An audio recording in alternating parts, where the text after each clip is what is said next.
We are live. Welcome to the Gordox Pub, where everything we make is made with love. Except for our jokes. That's probably us being mean. But everything else made with love.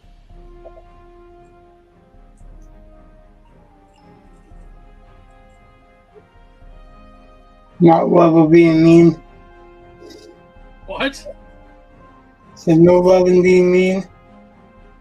Well, I mean, I suppose. I Just being facetious. Okay. Just saying, there's lots of kinds of love. Oh, there is. Ah.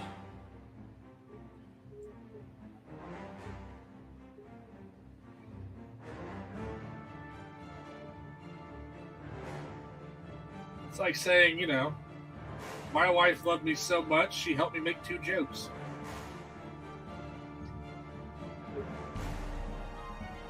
Took 9 months to make them. Yeah. 9 months and like 30 seconds. But still, it took a while. So, for each, mind you. Supposed to round up the second. Oh, okay. 9 months and a minute.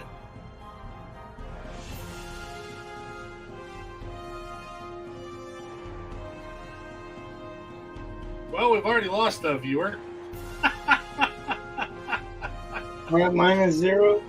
No, we had 0, then we had 1, and now we have 0 again.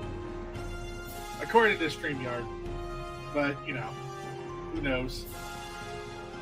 Yeah, don't put too much validity in that shit. Yeah, I don't worry about it. What was the program that you said we really need to learn? OBS. OBS, right? Yes, OBS. Okay. OBS. Can you see that? Hold on. Yeah, I can see it enough. Well, it's a B, not a V, so, Right. I That's guess what I was when it saying. flies around, it makes honey. So, no, I was thinking about that as well, and I was like, there was a program Rich keeps saying we need to learn, and I kept thinking I should wait until the summer when I'm, not doing 7,000 other things, and lo and behold, it's the summer, so now's a good time to start learning it. So I'll be checking that out this week. Oh, in fact, I might do a little bit of a search right now just to see, just so I have it. Yeah, it's a free download, so. Open Broadcaster Software. Yeah, I already have that, but I just haven't had time to learn it, that's all. Well, I haven't had time either, so I'm not going to download it while I'm streaming because I don't know how well it'll handle that. But You wouldn't be streaming, right? Right. But I will definitely be looking into that. So I got a good email today from the library, by the way. Oh, cool. So hopefully things work out well there. Just thought I'd let you know. Yeah.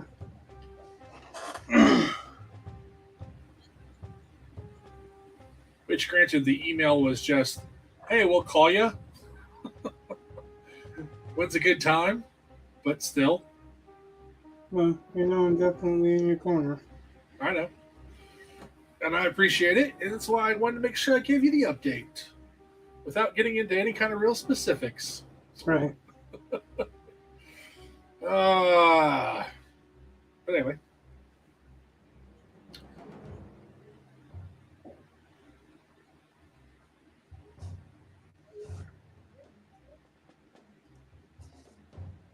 Well, that seems like a steep angle.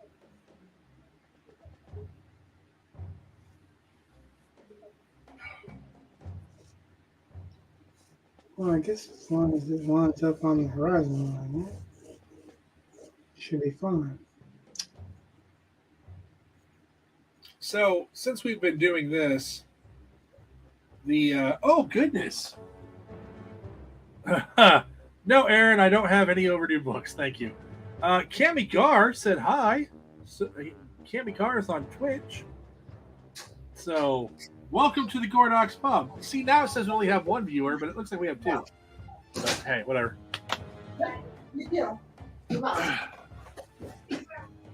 I forget what I was saying though. Oh well. Must not have been that important.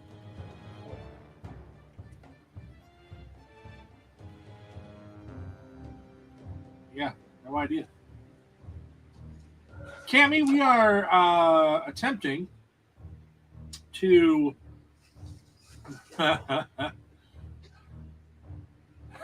is that art? Some would argue that it is.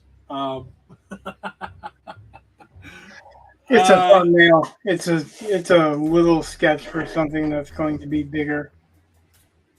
Right. What we are attempting to do is draw a graphic novel, create the graphic novel for the most part, all on stream. We don't do all of the scripting. We've done very little scripting. Put it that way. But I think we've developed our characters. We have a storyline going, and we're trying to get the opening scene done or figured out. Put it that way. And apparently, the opening scene has become rather contentious.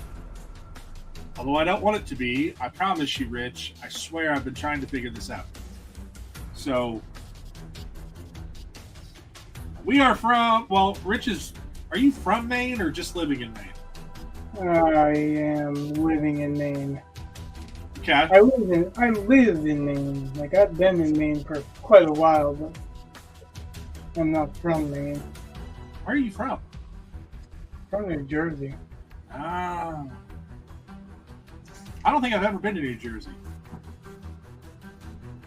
I'd have to look. Yeah, well, last time I was in New Jersey was the 80s, I think. And that was on my way from Florida to Michigan. Well, I know I've been up to New Hampshire and Vermont, but I don't know. I'd have to look at a map to see. I mean, I was too young to read when we did that. I was little. But I'm from Indiana. I'm in Indiana. Aaron said he's been to New Jersey.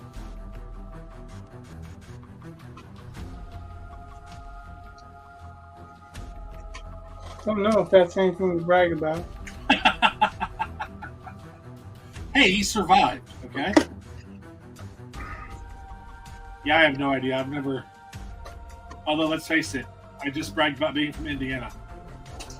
Well, I think the big things that came from New Jersey is Bruce Springsteen, Bon Jovi, Skid Row, and George Martin. Okay. I'm sure there's more, but I can't think of all that many. I mean, there's John Mellencamp is from Indiana. David Letterman was from Indiana. Garfield the cat from Indiana. After that, though, I'm running out pretty fast.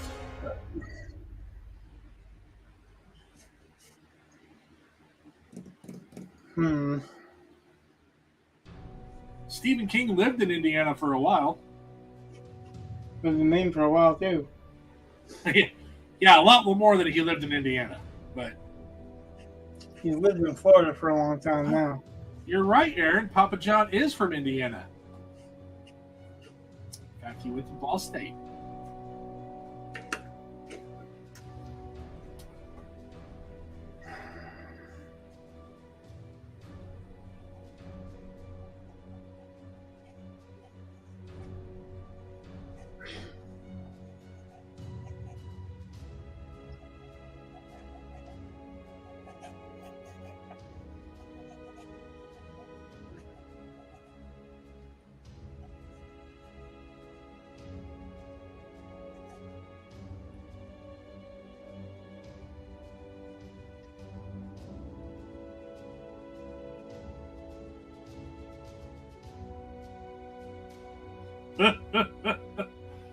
Oh, Cammy said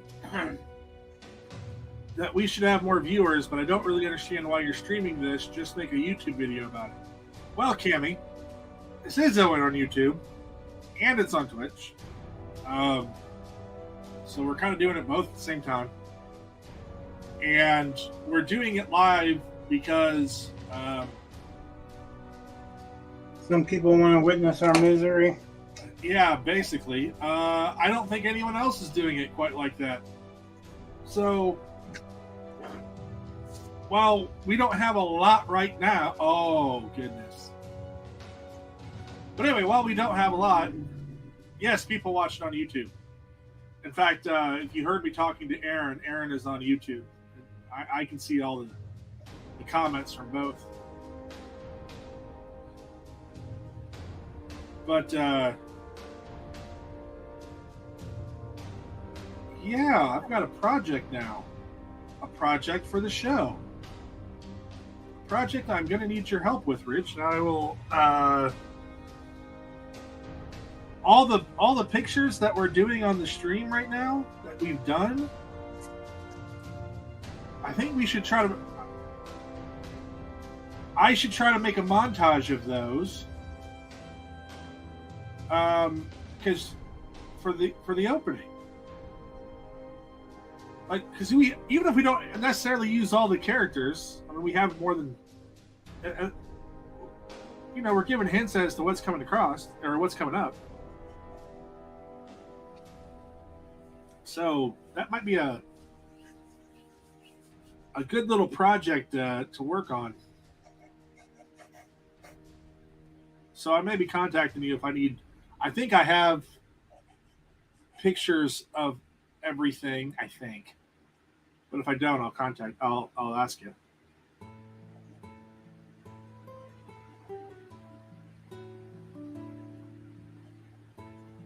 And Cammy, I don't know about, I mean, yeah, we get viewers on YouTube, we get viewers on Twitch.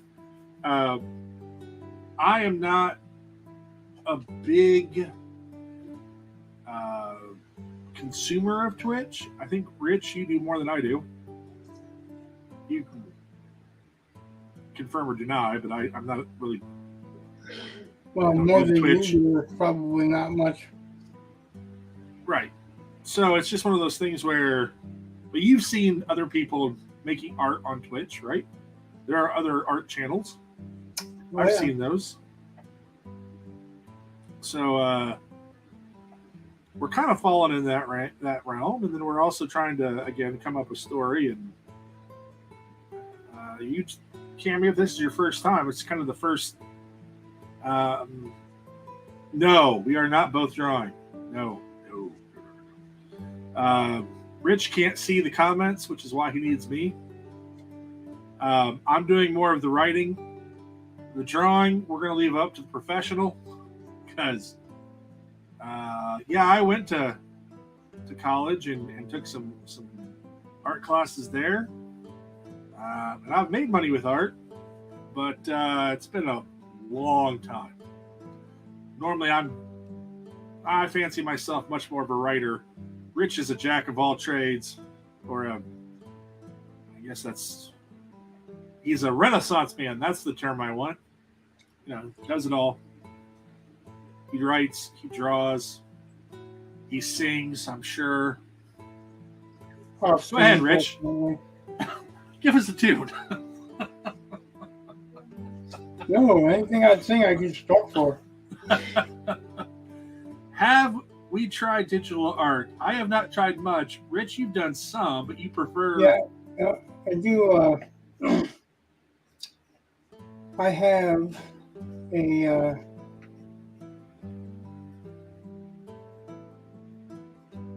XP pen.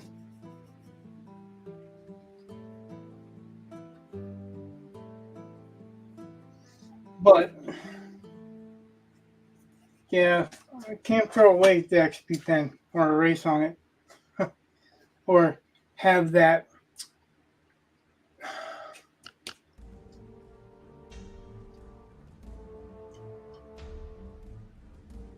visceral feel to it. Like I'll throw different lines, and you can do a lot with digital, but there are some things that you just can't do. Some things that are just not there yet. Yeah, I've tried it, and the feeling of it just is wrong. And now, some friends of mine said you can get screensaver or screen protectors that kind of like for an iPad, like I have, and the screen protector is supposed to make it feel like more like paper. So, Yeah, there's supposed to be that. That's not really what my issue is, though. I mean, it's not the grit. oh, it's mine. Yeah, just that's not mine. It's not the grit. I don't know. I think it's something in the layers, and there is like if I do watercolors, it doesn't act. I can get different effects from the watercolors than it can. I can turn my brush sideways, but even if I turn the pen sideways and it has points of pressure there, it just doesn't do the same. Cammy, Rich and I have not. You can correct me if I'm wrong about this, Rich. Neither one of us has published a book, but we've been published in books. So, like this one right here in my hand is the one. I think it's the most current one for either one of us, because this just came out. It's called Divergent Realms. You can find it on Amazon. It's science fiction and fantasy stories about neurodivergence. So, those are fun. Well, stuff that's slated to come out, I never know when Jesse's going to put it out. No, yeah, I know. I don't ever know what Jesse's doing either. But he bought them, so they're his. So I've sold it. I'm just waiting for it to come. Well, that's like, I sold him my Sirens of Groom, and I don't think he ever published it. I'm pretty certain. I can go back there and look, but... Well, I know that they're... Because he's buying a serial for me that's supposed to be published on the site. Yeah? But I don't know when that is. He's newlywed, and they've got a baby on the way again already. So he also has a partner, so I don't know how much I don't know how much his partner is into it right now, because they haven't even updated their website, and they should have been updating their website, Yeah, I kind of wondered about that. But I know that like he's been preoccupied. He's got, I want to say, like 6 or 7 kids. Wow. That are just his. We'll watch this later and go, you're outing me or whatever. But no, I keep asking them to tell me the publication dates, because people are wondering when they can get this stuff. And right. At least he's cool and pays you up front. Yeah, he's paid me, so like I can't complain. I've had one story that they said they wanted it, and that was like in 2022, and they were going to some new format, blah blah blah. Yeah, I sold the stuff a while ago too. That hasn't been published, yeah. But once he buys them, I'm telling him, Well, I mean, I'm done with them until I can sell it again. It's that magic pie David Wolverton talked about, where with writing, have you ever seen that, where he talks about the magic pie? Oh yeah, I was at Superstar, so Okay. A lot of that stuff comes up there too.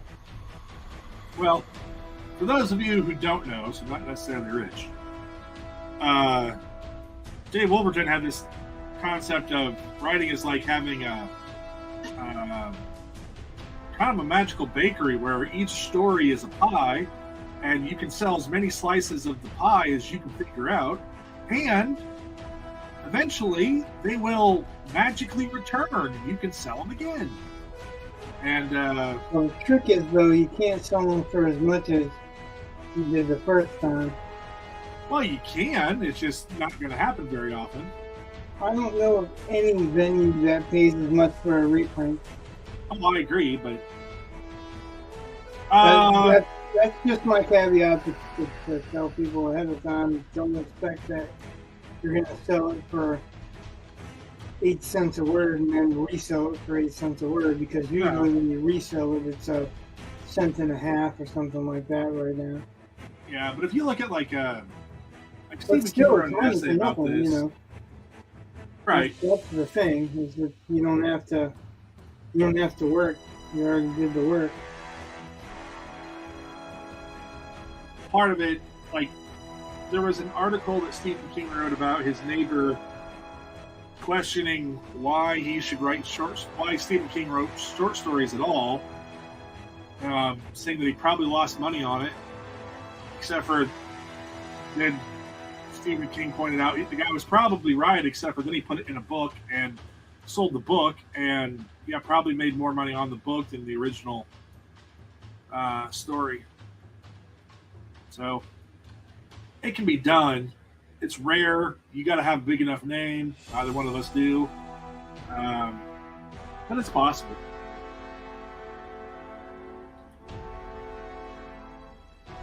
Well, Kindle format right now is selling a lot of novellas. Yeah. So, I mean, you can still make money that way. You just have to get the word out that you've got a novella out there, and Right.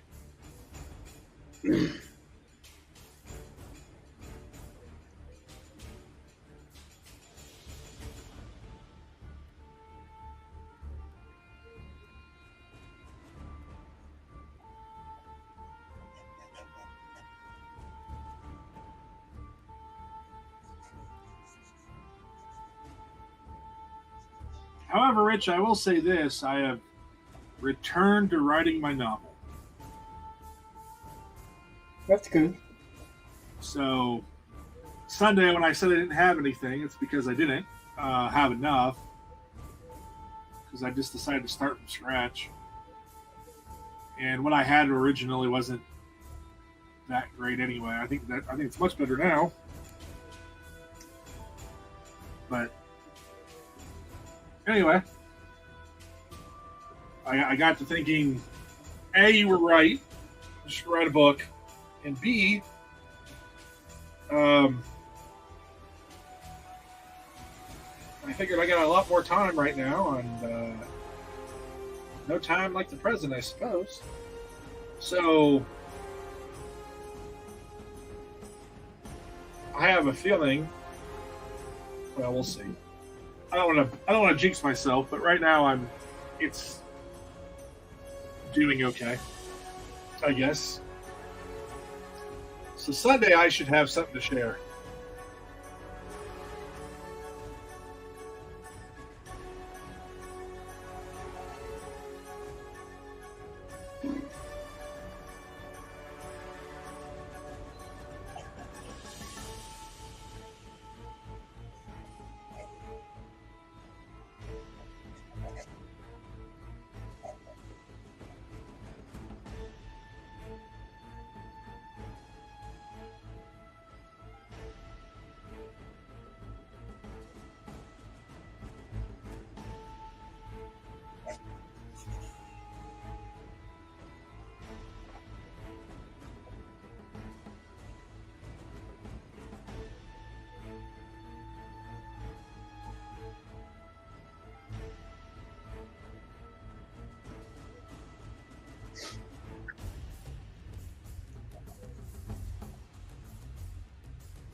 Hey, Rich, how good is your knowledge of theocracy?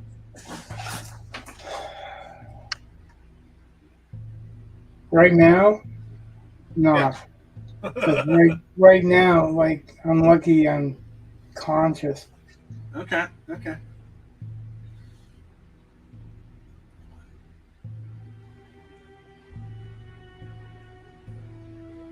There's a term I'm going to have to look up eventually, and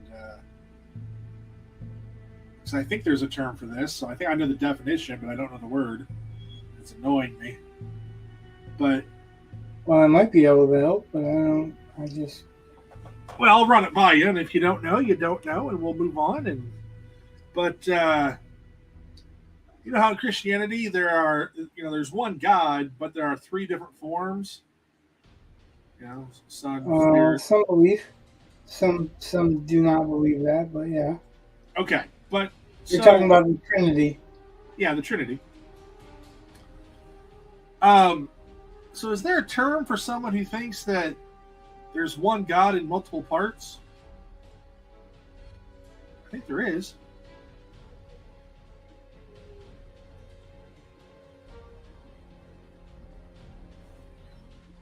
Anyway,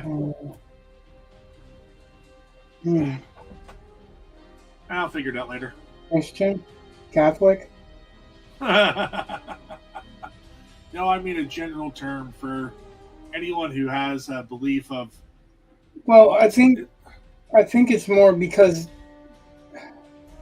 it's the one God part, Yeah, that's monotheistic, except for right?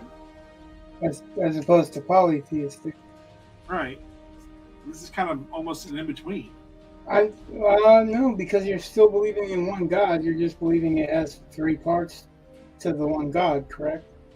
Yeah, okay. So I don't know.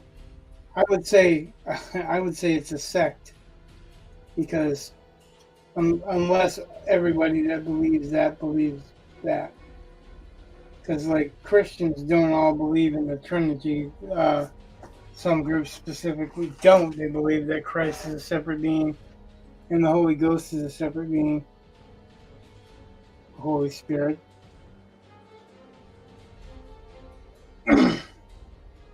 But like not to get into a theological argument. I'm Just not trying to. I just just, wanted to determine. just stating that I know that there are Christians who don't believe in the Trinity. They have their own belief. They still believe that Christ is, you know, the Messiah, but they don't believe that he is God as well.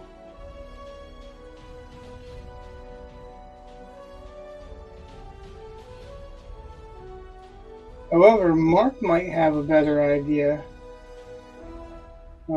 if there's a term for it. If Mark shows up, just keep it in mind to ask him because he does quite a bit of uh, theological pastimes. So he would be the man, maybe, to answer that. Or, Google if Google is trustworthy.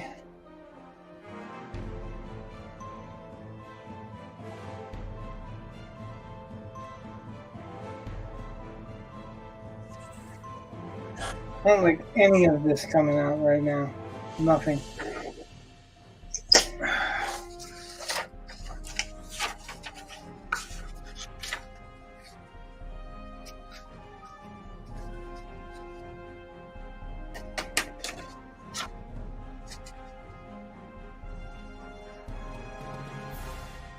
I haven't done enough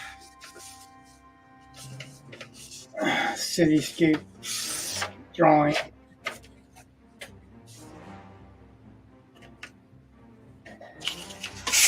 So, I guess these are some failed warm-up drawings.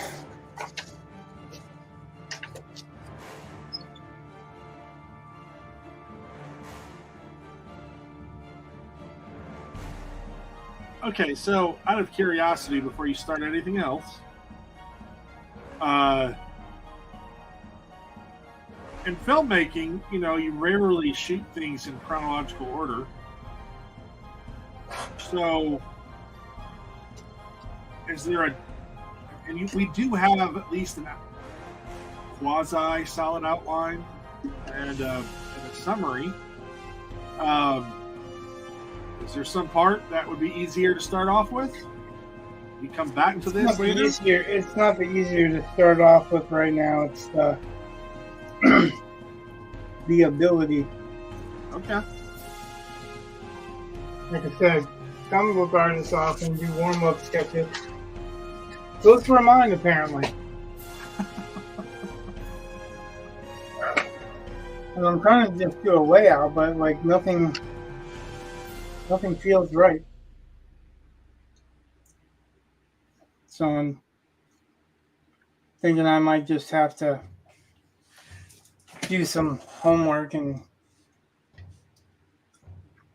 get some buildings and backgrounds going on. I had a sketch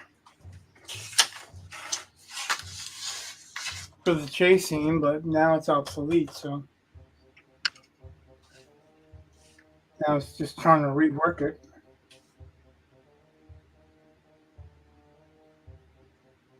Hey, I have a question for you. What if there's a park, kind of like Central Park?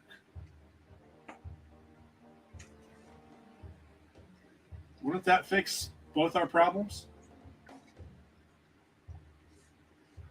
No, not really. Okay. I was trying. No, because I had something in mind, and I had stuff that I had in mind that I was going to do in the background, but they don't work in the interior like that. All right.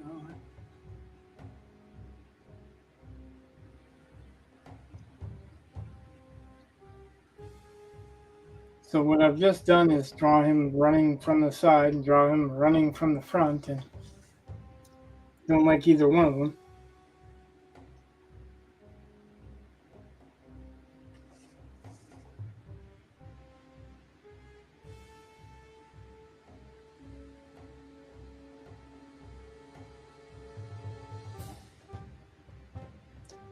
Like I don't know. I don't have any points of reference on what I'm going to draw for a background. I kind of did. I had something in my head that I was going to do.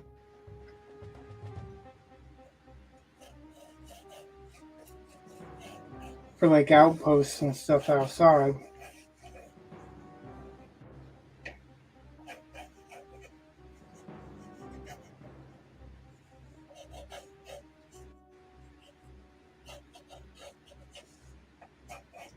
Which that's a lot easier.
So I'm going to come at it from a more organic angle. Let's see if that makes me happy.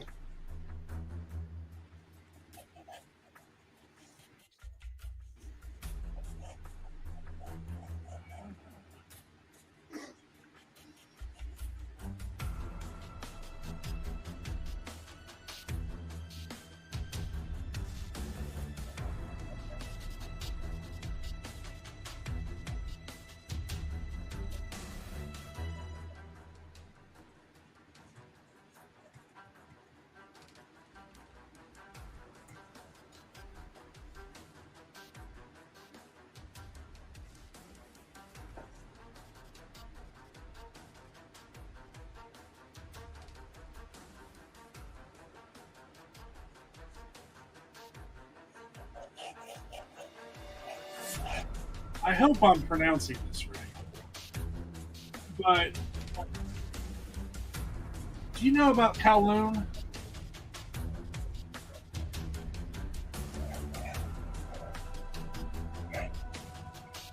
Huh?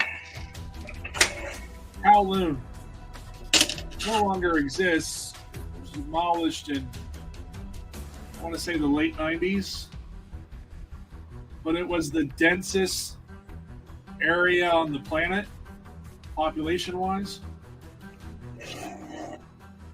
Like, it was basically one city block that had 33,000 people in it.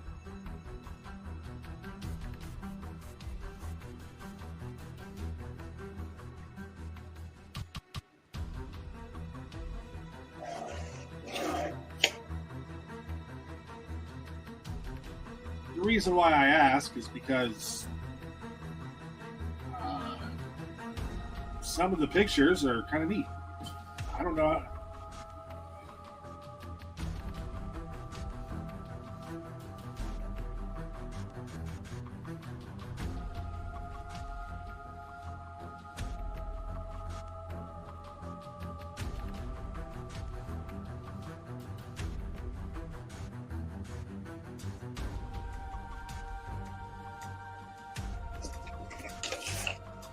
I don't know. It's an interesting place. Or was. Not anymore.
Did you hear anything about the Supreme Court and copyright recently? Just to throw a nice little light curveball at you. Supreme Court news. I don't think I've gotten any real news except for some mention of Trump stuff. Yeah, I saw that. I haven't been able to. I don't know why I say this. I haven't had time. I had time. I just didn't make the time. I know there's something there because I saw some clickbait titles of stuff about how supposedly the Supreme Court's really taking a hammer to copyright. I haven't figured out what it is yet. So I didn't know if you know anything about it. I'll do better homework for next time. Nope.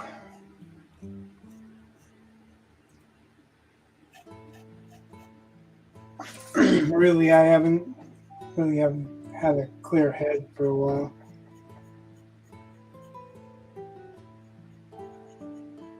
Seems like we come out of one thing into another.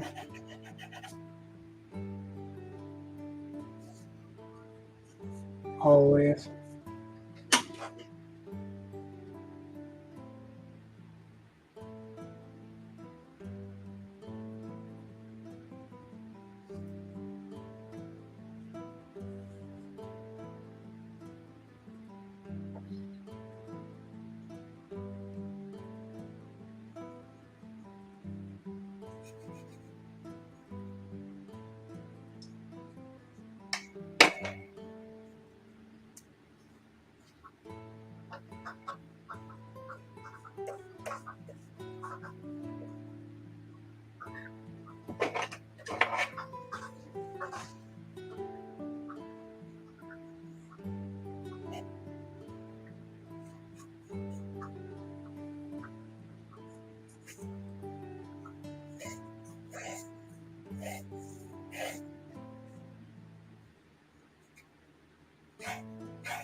That was a really neat sounding cat.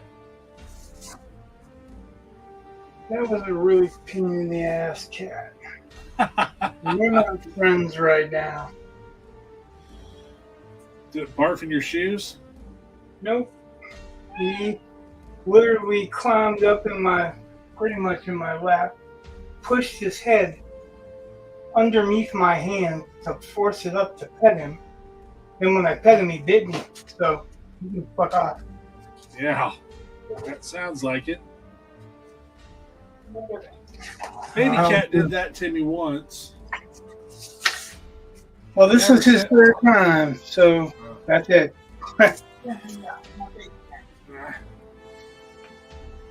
Normally, I have less time for the cat than she has for me, so I'm like, yeah, that's enough. Move on. No way. You can't, Jose. Jose.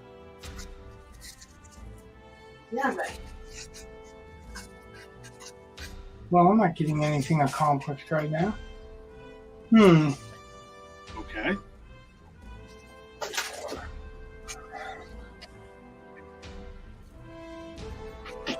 Nothing is coming out the way I want it. Maybe I have no reference for it either, so. Maybe we should take a break. Like you said, you were barely conscious. Like if it's. Well, it's not that I'm barely conscious, but yeah, I'm definitely tired. And I'm sure I did not help, and I didn't mean to. Oh, I promise you, Rich, this morning when I woke up at 3:30, the thought process was, I remember why we were arguing, And then it was, oh God, I don't think that's going to work. Then it was, oh God, that's going to cause a fight. And I was like, oh. So I promise you, it was not my intention to have gone back. It's just I saw a problem and I can't figure out how to fix it the way you wanted it. And I think you're overthinking it, really, but doesn't matter. well, I know that did not help, or at least I don't think it helped, because I don't think you. I don't think. Yeah, I don't. It's too much close to the argument that we had, and I'm really not trying to have I'm not trying to have that argument. I just want it to work. So yeah, it's. I was like, all right. So if you're frustrated and whatever, like I understand that, you know.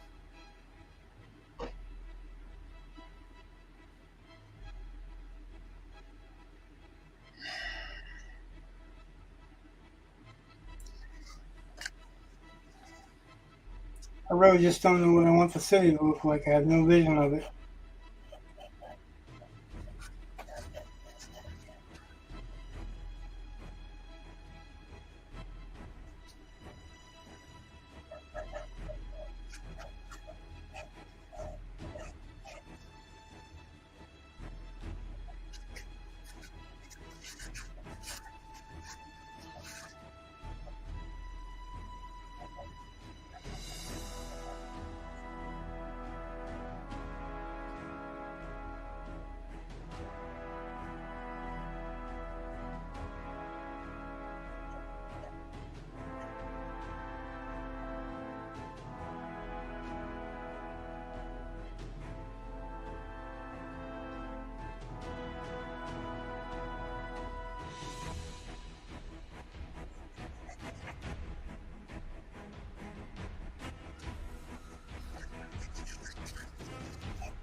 That's kind of why I was wanting to thumbnail everything, so that there'd be a basic plan, and then I could work on the rest afterwards. But Okay.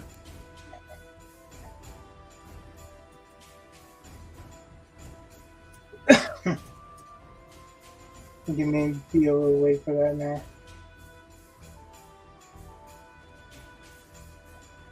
I just want to make some progression, and I feel like we're not making any progression.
You've seen the movie Fight Club, right? Mm-hmm. Okay. So, you know the relationship between the protagonist and Tyler Durden, right? Not to spoil anything. It's, I think, similar. You've read Calvin and Hobbes, right? The comic strip. Mm-hmm. So, isn't that kind of how Calvin is with Hobbes? Like, stuff happens. Like, there's one particular panel I'm thinking of, and this actually happens more than once. Hobbes throws a snowball at Calvin. So, in other scenes, you know, Hobbes is just a stuffed animal, but, and I get that a lot of this is in Calvin's mind, but, you know, the snowball thing kind of gets me. I'm like, no, that's not quite purely in his mind. Kind of like the fights in Fight Club.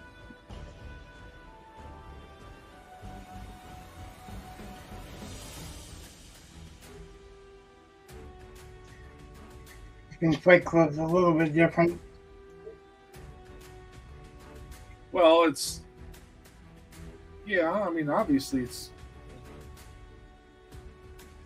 No, I mean the fights in Fight Club are a little bit different than the snowball fights. yeah, and they're a little,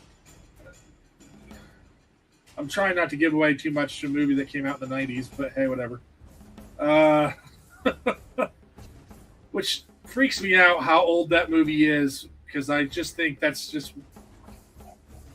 in my like pantheon of films everyone should watch. But, and I'm amazed at how many people have not seen it. It kind of blows my mind. But anyway, I mean, they kind of show what's going on at the end of the film. So I don't know. Have you read the book? No, I have tried to. Well, quasi tried to. Because every time I try to find it in the library, it's stolen. And I've tried multiple libraries. I could buy the book. I understand that. But I've also heard that the book is different than the than the movie, and that the movie might be better.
Hmm.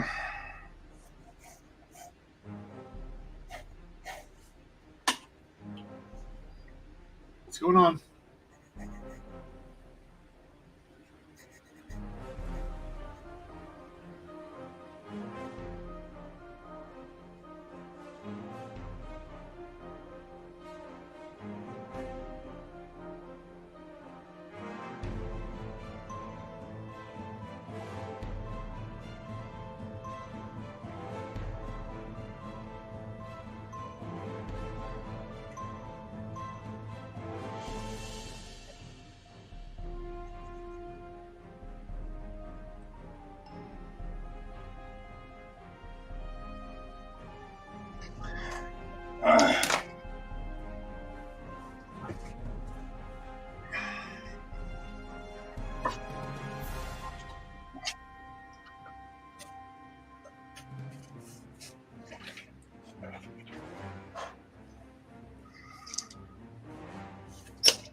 same old, same old. Today is like not the day for that. So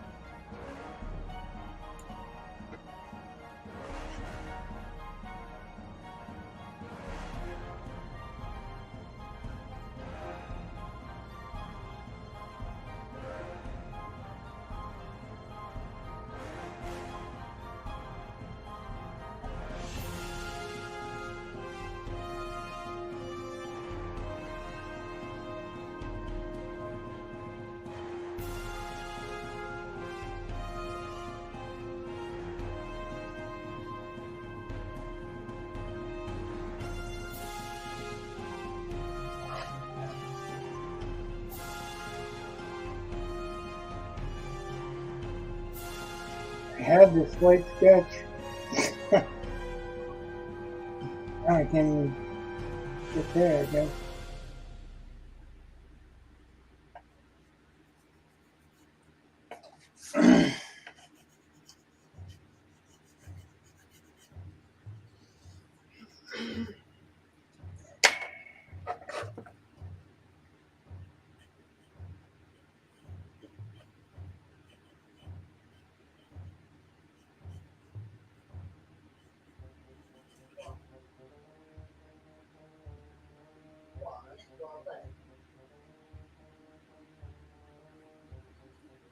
When's school over for Eli?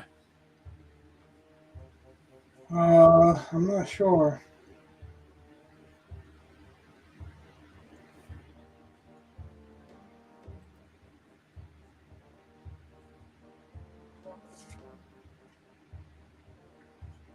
Eli, let's go get out.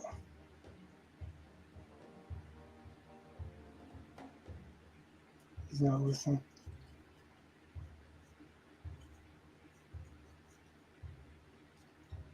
You're usually good with dates, so.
Well, you must have that.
Okay, so something happened because now we have 3 viewers. Uh-oh. I have to make an obligatory appearance. Bloop.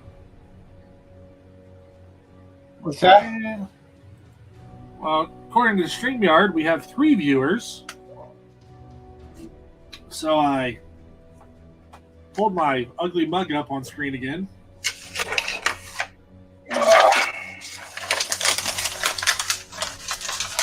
Three viewers, system time to view nothing. I'm having a quicksand day. Let me see what I can do about that.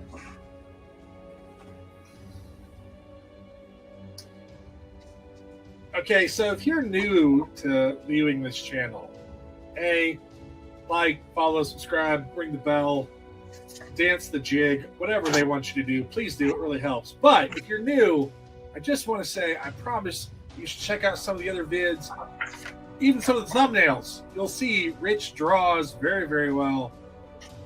Just working through some, sometimes it's just not working. Happens.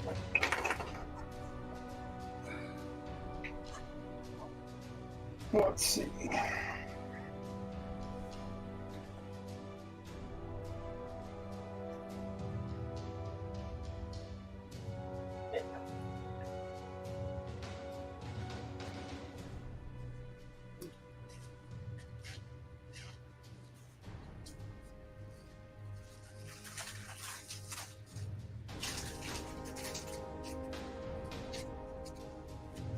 Mày có hả?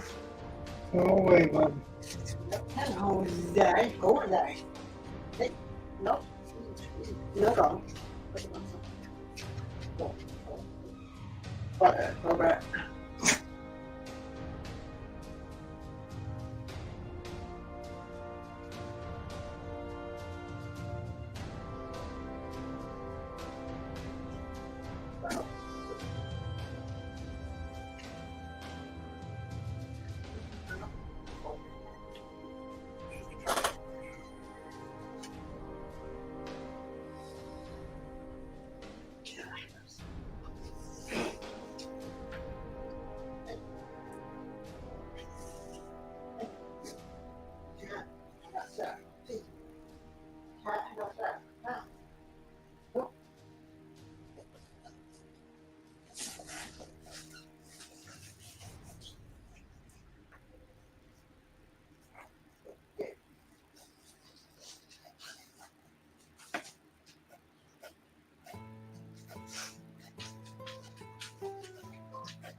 Okay, something there sounded like a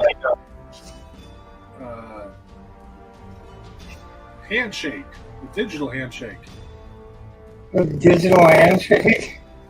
Yeah, you know what I'm talking about? The thing that, No, okay. that's a new one on me. Oh, well, that's what it's called. That's the actual term. It You know, doesn't back even in the day, know. back in the day when we had dial-up, that noise, that when you connected, The modem? chirping and that's called a digital handshake. Maybe it sounded like roboting. A little bit.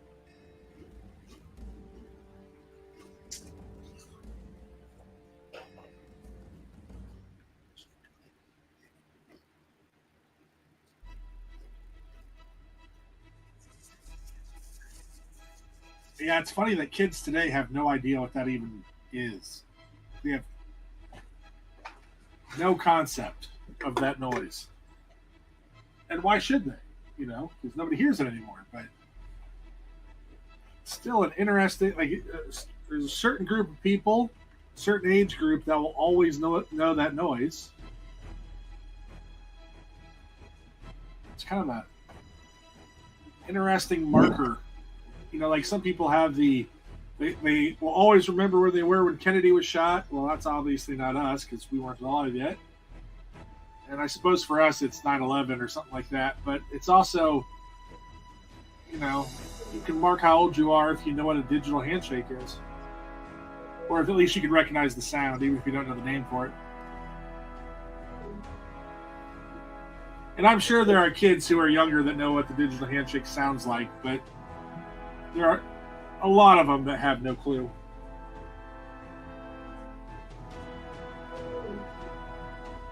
Oh.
Guess I just tried to draw something else for a little bit.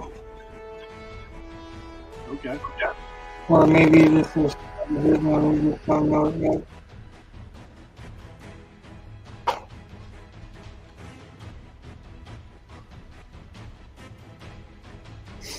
Well, you know what quicksand is. Okay. Well, that's what I was having happen.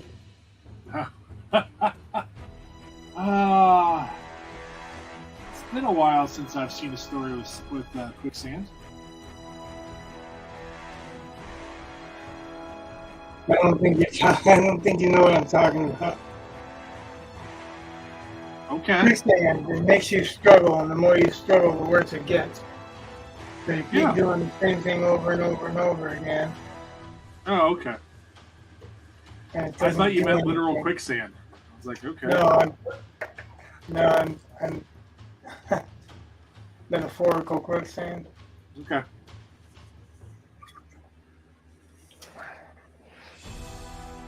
But still, that's what it's called, quicksand, when everything's going wrong.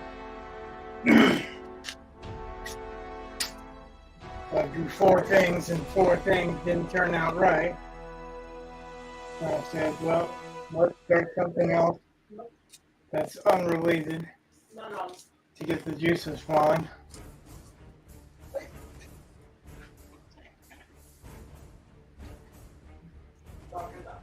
See, that's one of the reasons why I did not want to become an art teacher. Because students expect you to be able to draw anything and everything at the drop of a hat And I was like, I can't do that. Like, I Something gotta, tells me that if you're an art teacher, you come in with a game plan. well, I'm sure you do. I mean, I've had enough training to know that, yeah, you absolutely go in with a game plan. Any teaching does. But Right. I also know I that, didn't come in with a game plan. I mean, like, it was very loose. We you haven't, know, like, it seems like we keep undeciding things or whatever, so I'm not really sure what to draw, so.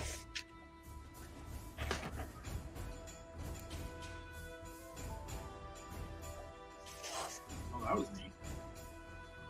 We need to solidify some stuff. I need to solidify the look I want for the city.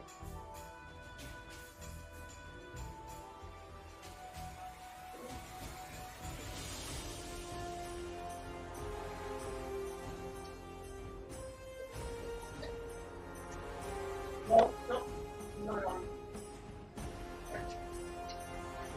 No, we're not. I'm gonna mute myself for a second. Okay.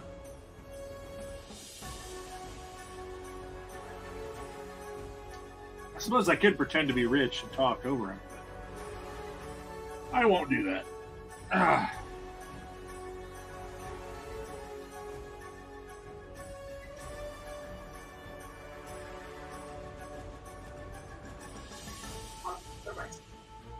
And you're back, We've got this guest dog visiting. right? Yeah, but he eats fucking everything, and he eats the cat's food, and he fucking drinks the cat's water, and the cat just went through some bullshit. So he has to drink a softer water, but the dog doesn't. But the dog is fucking, the cat's scared. The cat's scared of everything. The cat's scared of bugs. Things that cats hunt, he's scared of.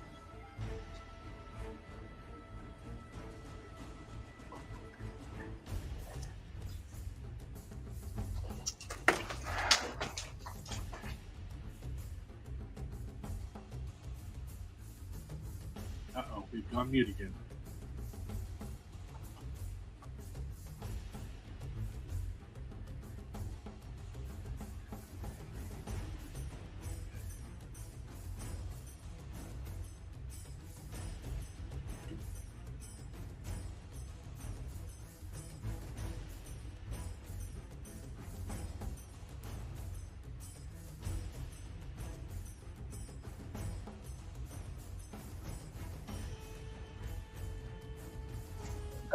I was just talking to myself and wanted to make sure it wasn't talking to myself anymore.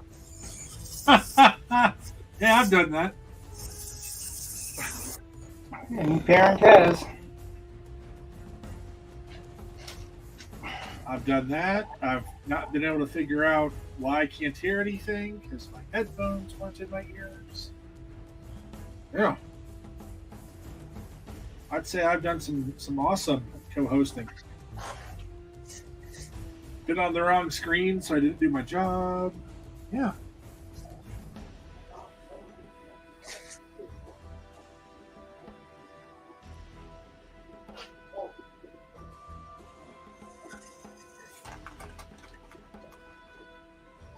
I think there may be a place for this in the story somewhere.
how sometimes when you work on a problem and you work on it, you work on it and work on it, and nothing is working, and so you give up and you stop working on it, and then, you know, your brain decides, oh, well, since you're not working on this, this is how you fix it, right?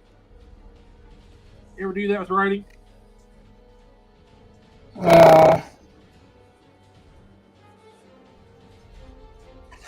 Maybe. Well, it's one of those things they say, like, that's why a lot of people get ideas when they're driving, because they're not thinking about writing. They're thinking about driving. Or they get ideas in the shower, that kind of thing, because you're not thinking, you're not trying to think about the writing, you're just open, you're not really thinking at all. And your subconscious mind will sometimes work out the details.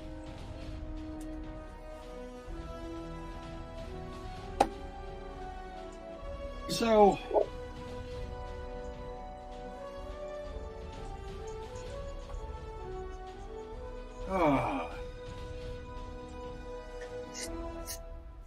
okay.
So are you going anywhere with that, or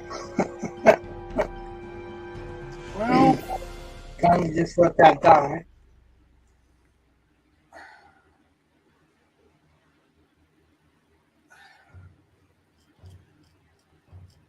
okay, so pertaining to our prior discussions from tonight,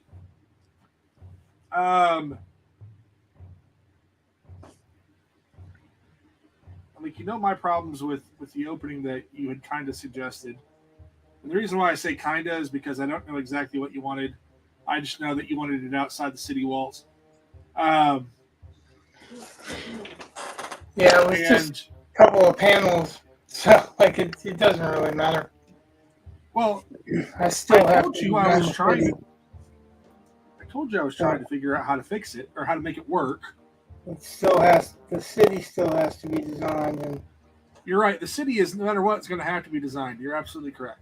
However, that doesn't mean it has to be designed yet. And I don't know the panels exactly that you want, but I think What's the thing? I had an idea. Anyway, go ahead. Never mind. I'm trying not to cut you off. well, okay. So my problems were that it's got to be dangerous outside, and every way I kept turning that over, it just seemed like we were negating that. We were contradicting the danger that's supposed to be out there. And so I didn't like that because I couldn't figure out if they can run, if the excommunicated can run freely, as you put it. Well, in the city. Well, no, I mean outside of the city, even. Like, Well, that's where I put it. I put it run freely in the city. Okay, but to me, they were not running quote freely in the city. They were running. They were having to be secret, and they're still going to have to do that eventually at some point. Well, how are they going to be secretive? Well, that's my issue. Is like what I was talking about. If you're chasing him, yeah, that's not going to be hiding. And that's why I asked you, like, if the blood runners needed to be hidden, because if they don't need to hide, then they don't need to be any place where the people that do need to hide can be. You understand what I mean? I understand what you're saying. I don't know Okay. if I agree with that, but it's the same exact but opposite of what you were saying. Like, I don't see a need for that blood runner to be in any place secretive unless there is a need. And that's why I asked you if there was a need. As far as them living outside, I thought that's kind of what the whole point was. The excommunicated was that they were forced to live outside, and they live in a more dangerous place, and their numbers are dwindling because of it, and they have to find a way to deal with it. But they don't live conventionally. They don't have houses that they're worried about or whatever. Like they're basically lepers.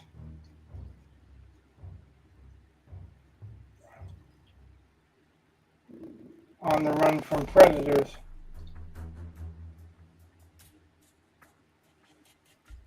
Well, here's basically how I saw it.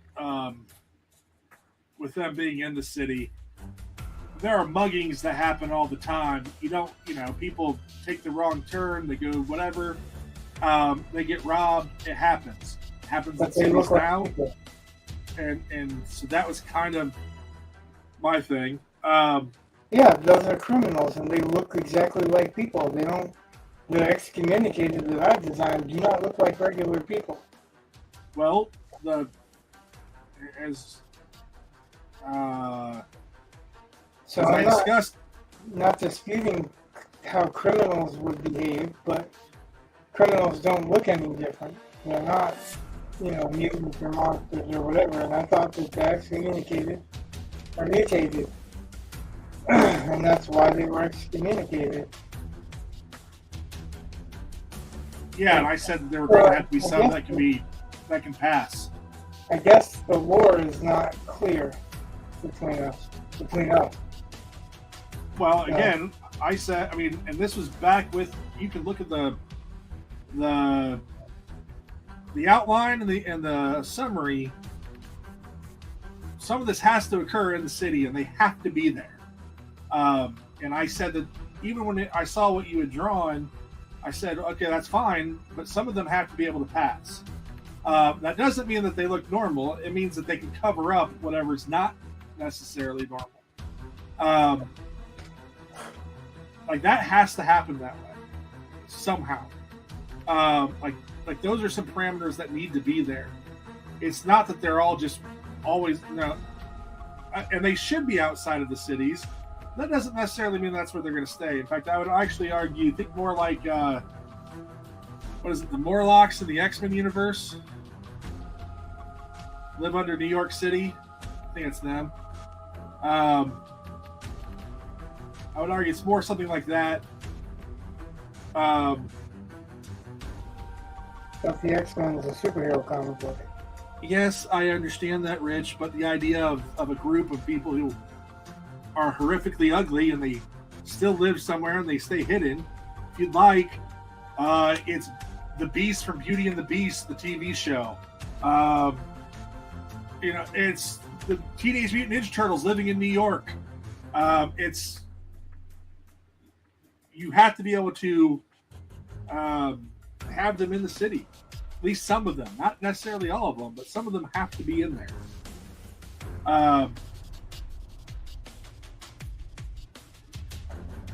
Okay, but some of them having to be in there, though, doesn't say why the abduction can't happen outside. no, again that those are two different things. I agree. Saying. Okay, that's all I'm saying. Well, I told you why the abduction, why I felt like it needed to happen inside, and it's because of what's outside. It makes very little sense.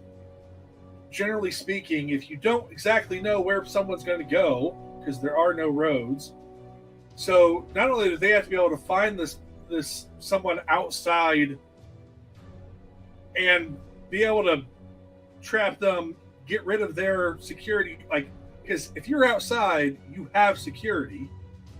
So they have to be able to take care of all of that. And there has to be a reason for someone else to go, you know what? We haven't heard from this group. And then they have to go find exactly where that spot is so they can find the clues so that the story can progress. And that is where I started having problems because it made very little sense. Now, having said that, the problem becomes, and again, it was the same question that I asked you earlier, what gets Mastiff involved? Like, again, how do they go out and find this place? And I think I have an idea why. And I also have an idea as to why they wouldn't just stay outside the city.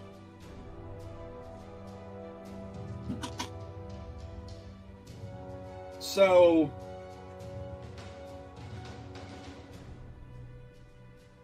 I think I know how to make it work. I think. So we can do it outside. I think.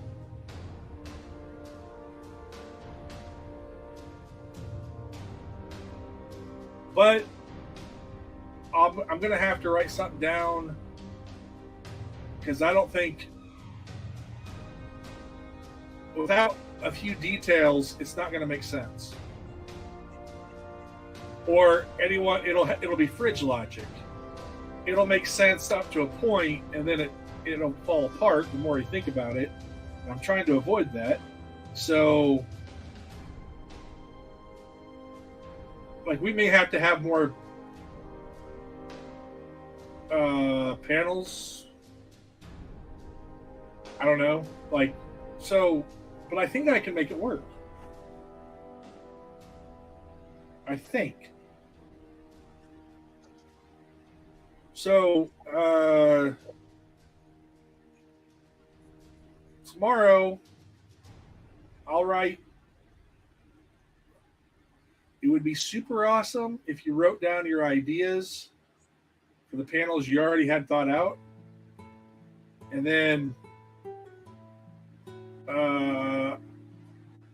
I may have to add some panels in so that I know what the heck's going on.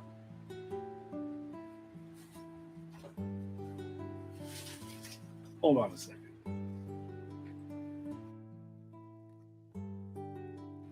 Hold up, what? Wow, let me mute this.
Anyway.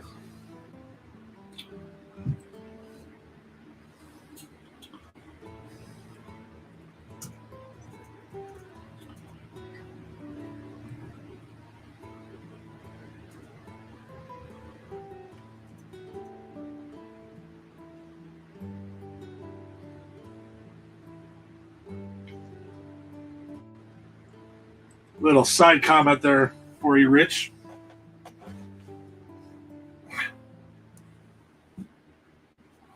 So, I don't know why I'm being secretive about this. I'm just going to discuss what I think, how to make it work, and you can tell me if I'm batshit crazy or not. Does that work? Probably. And then I can, as long as you don't see any problems with it, I'll write it up tomorrow. So, because I was thinking about this earlier, I just couldn't make the connection, and now I think I've finally made the connection. Stop thinking about it. It doesn't matter whether you start inside or outside. Like I said, I'm eventually going to have to draw the city anyway. That's true, but that's the thing that's slowing me down is because I don't have. Which might be a good reason to not do it on the inside. I mean, this isn't a story reason or an art reason per se. It's more just an organizational thing and trying to get stuff accomplished. It might be better if we do it outside. If it's part of a caravan, and how much radio wave? How do we? I guess that's the question. Can they have like a distress signal? You think? And then that would locate where they are when they get attacked, and then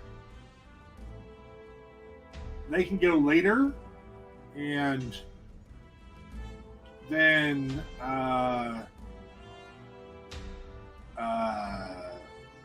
Mastiff can. Well, Mastiff, what does Mastiff do? Well, if they call him, if he's part of the crew that goes to help, No, what does he do? What is his job? What is his function? Is he an investigator? Is he a tracker? I would say he's more of a tracker. Okay, so then But he's going to be doing some investigative work. If he was a tracker, then he would be able to track him from where he started to where he disappeared. He doesn't have to know where they disappeared before he starts tracking them. Right, but he has to know where to start to look. That was my problem. Well, yeah, but he starts to look at the beginning. Well, you don't have to show all that. You can skip ahead. But what I'm saying is if he's a tracker, he's going to start where they started, because where did they pick up a tail? Where did, this or that or whatever. He's going to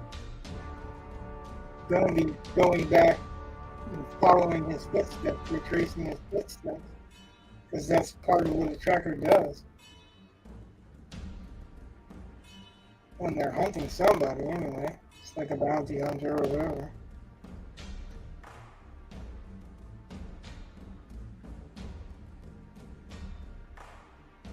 So, I mean, you don't have to limit yourself to they have to know where the abduction took place. You just have to know where they started, and he has to be good enough at his job to figure out where the abduction took place or where he went missing along the way.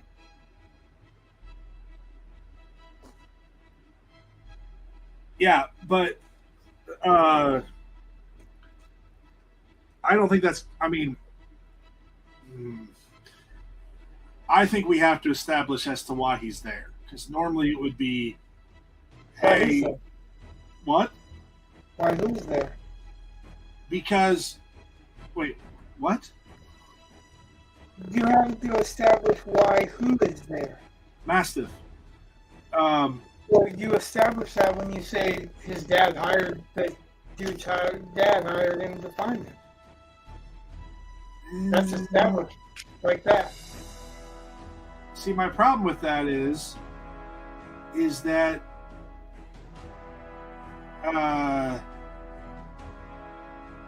without establishing why they think it's anything other than a general normal mishap, it comes back to that. It should normally be written off as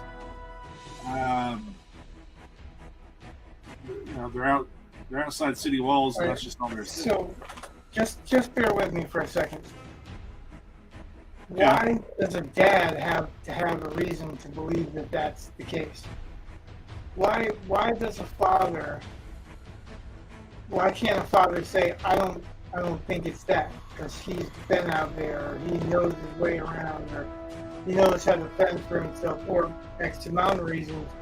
But why does a father have to have a reason to hire somebody to trace it, to make sure that that's it?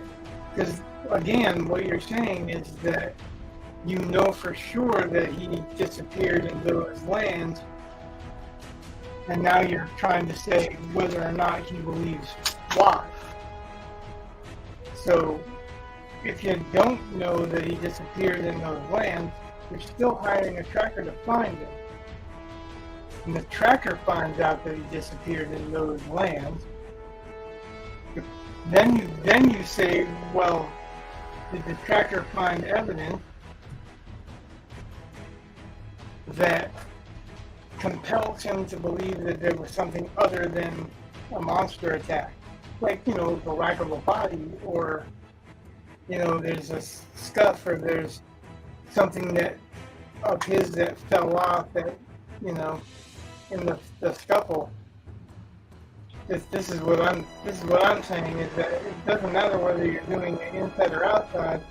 You're still going to have to track and find out where the abduction is. If they know where the abduction took place and they know it's an abduction, what do they need him for? Because you got to find them still. Well, yeah, but if there are other forces involved doing that, then what do you need a specialist for?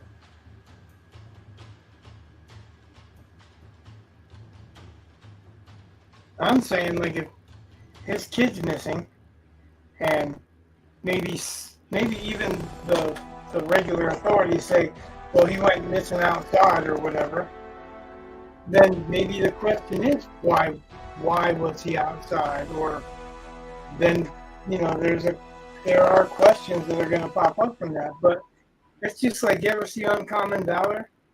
They swore that his son was dead. It's actually based on a true story. Gene Hackman, Patrick Swayze, a bunch of guys, Randall Cobb. But the father doesn't believe that he's just dead in Vietnam. So he gathers all kinds of money and gathers a force of people that have been in his unit to go out and find him with him, because he doesn't believe the official story. So, there's no reason that they can't assume that way or work that way with Dad. If we're going from Mastiff's point of view, Mastiff just got hired to do a job. So he tracks him from where the last known places he was, and that's where he goes, right? He backs up a little bit and then follows him forward.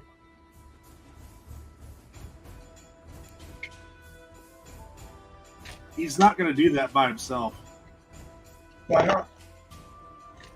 Because he's not going to survive if he does. Private investigator would. Well, why wouldn't he survive?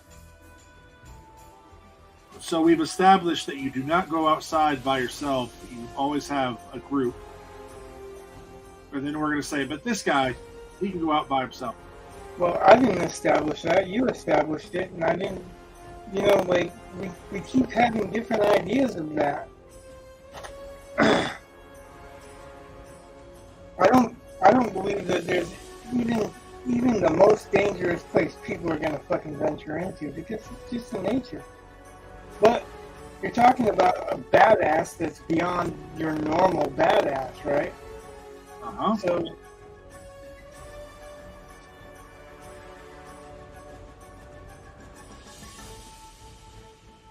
you really feel that he has to go out with somebody else.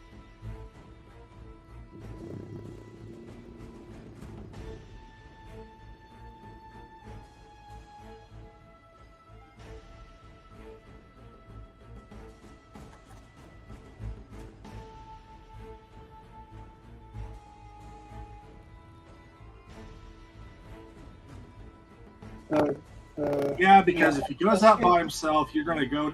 You have to go down that road. If he can do it, why can no one else do it? And if other people can do it, then why are they holed up in these cities? And if there's no reason to be holed up in the cities, then just because one person can do something doesn't mean everybody can do something. I didn't say everybody, but I'd say there'd be other people. Yeah, but there's not going to be a whole shitload of people, and I wouldn't suspect that there wouldn't be other people. I'm Especially just when saying there's not going to be a lot of them. Yeah. He needs to go out with the group. That needs to be established.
Hi, Oversteer. You're not too late.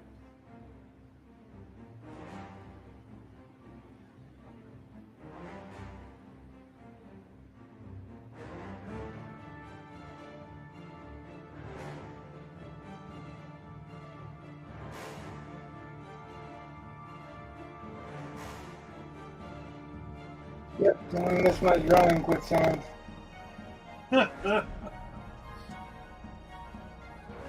Oh, you just woke up? Well, my wife just went to bed.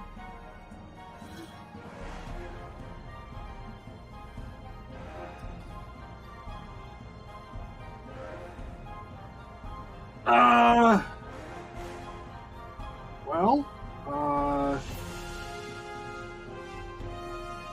I don't.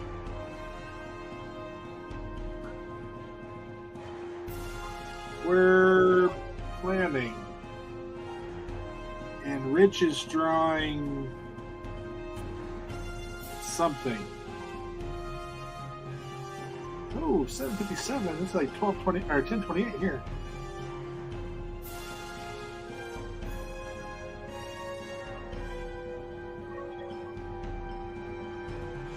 Rich, what are you drawing? Which this is like your fourth or fifth If you drawing can't tonight? tell, if you can't tell, it's a failure. Well, I can. I mean, I can give you a generic interpretation. You take me out of the picture, so it's nice and big. Yeah, it's a gentleman in a cloak.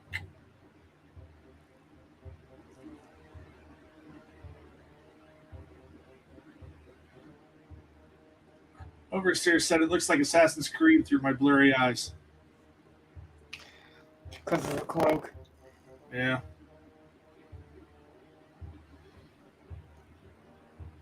There were other cloaks before. And there'll be other cloaks after. So is that supposed to be Shepherd? Could be.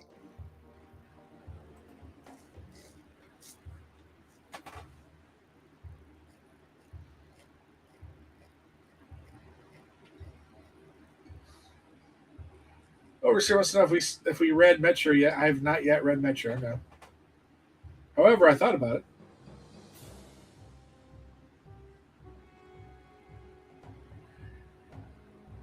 Somewhere I have a Kindle, and I just don't know where it is right now. Which is really kind of sad. But I wonder if I could find that at the library.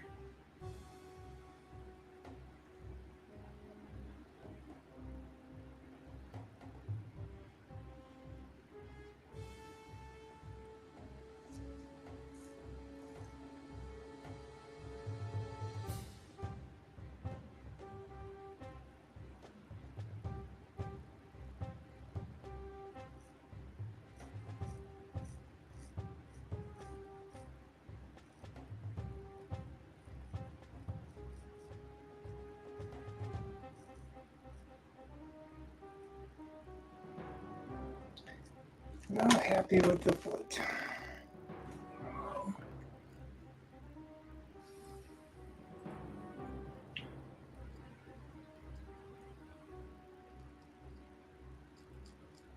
Okay.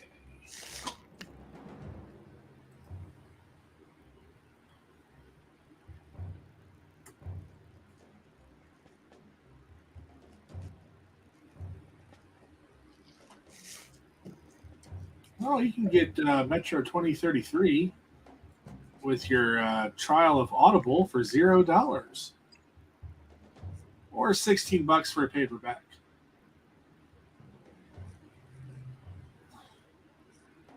$10 for a Kindle.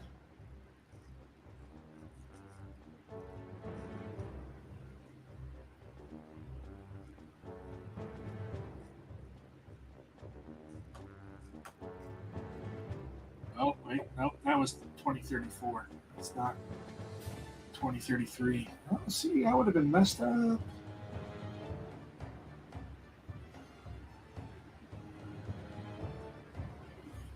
Okay.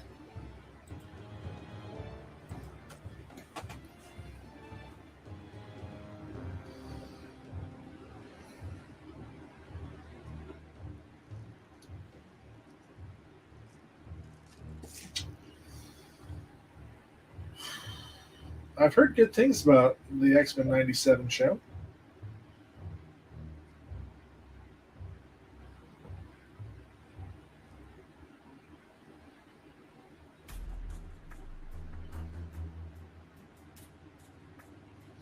It's one of those things that when you look at like Nerdrotic or uh, Friday Night Tights and all that stuff, like it seems like they are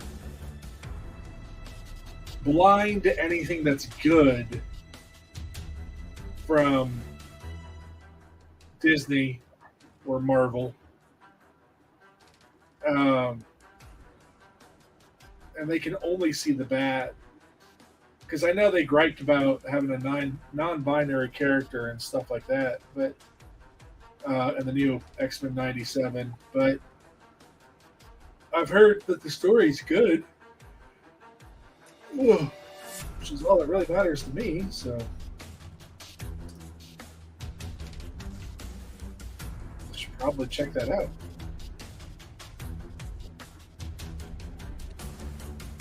I have never been a fan of the Bone Claw Wolverine, ever.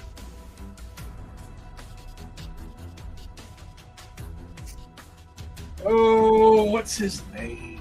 Is it Chameleon? No, that's not it.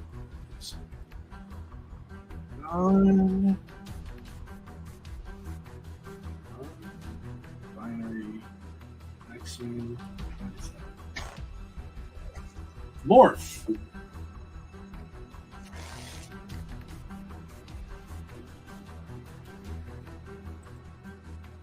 Yep, Morph.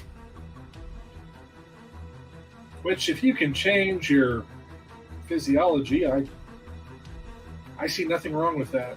That makes perfect sense. You can actually physically change.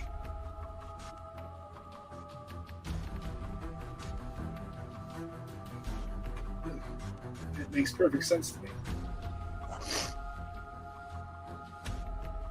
But they were complaining about it because, again, you have a reputation with modern Disney that extends down with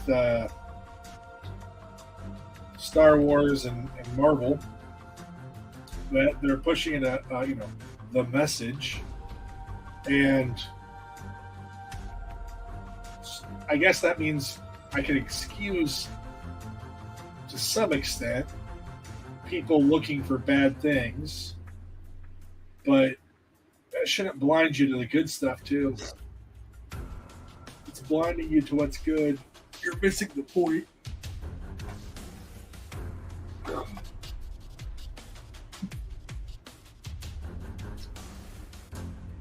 Yeah, I think Morph is I think the epitome of gender fluid if he can change his shape.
Oversteer, do you still have school?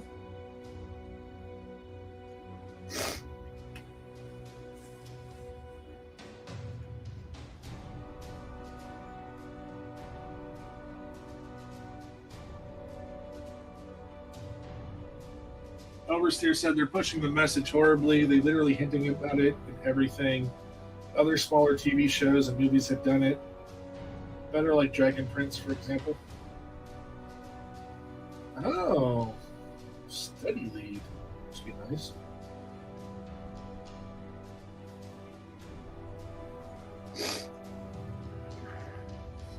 Oh, I think my boys have a chemistry final tomorrow.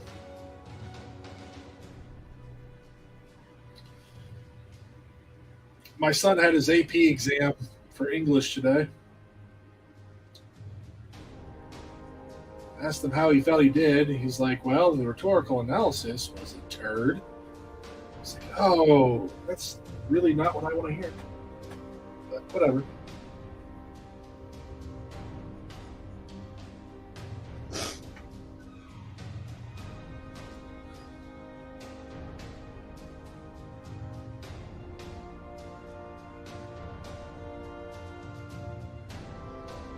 AP stands for Advanced Placement. If you score a high enough score on their test, you can earn college credit normally. Now, it depends on the university, but in Indiana, at least, every state school has to accept AP credits. Okay.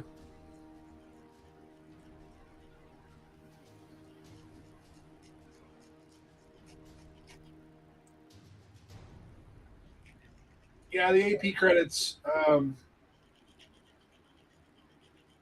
It's well, depending on the test, because they have them for all kinds of different classes. Some of the classes don't even have tests, which I kind of question. But the AP Lang test, which is what my son took, is one of the harder ones. You've got multiple choice section that's I want to say 45 questions, and then you have 3 essays that you have to write. A synthesis essay that uses at least 3 sources that they provide, and then a rhetorical analysis and a argument essay. So, and you get when it's all said and done, you get a little over 3 hours to get it done. So depending on if they give you the right break and you don't take too long, it's about 3.5 hours total. Because there's normally a break in between multiple choice and the essays.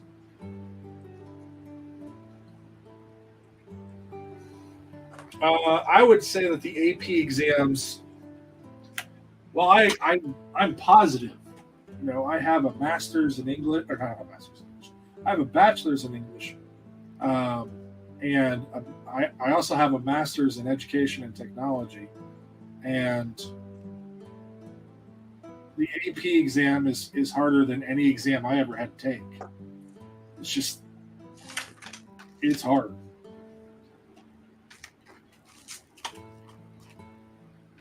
Which is why I think it works better than, like, there's dual credit courses that just you can get college credit just for passing the class. And I'm like, that's not the same thing. So Overseer said, my chem is more straightforward, only 20 multiple choice questions, straight answer questions, and 1 6 marker.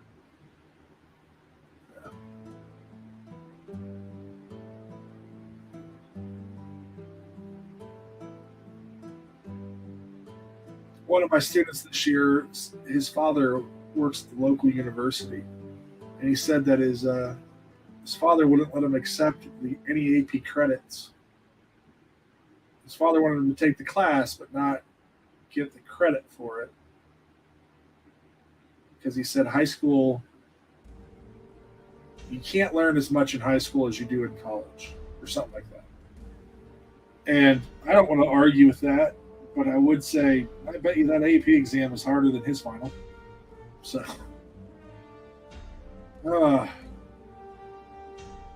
I'd say with AP, you earn your credit.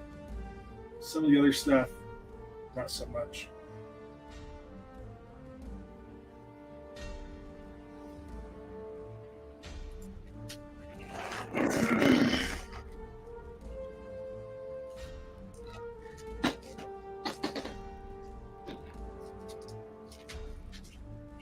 Oversteer, I believe in college, as in I know they exist. But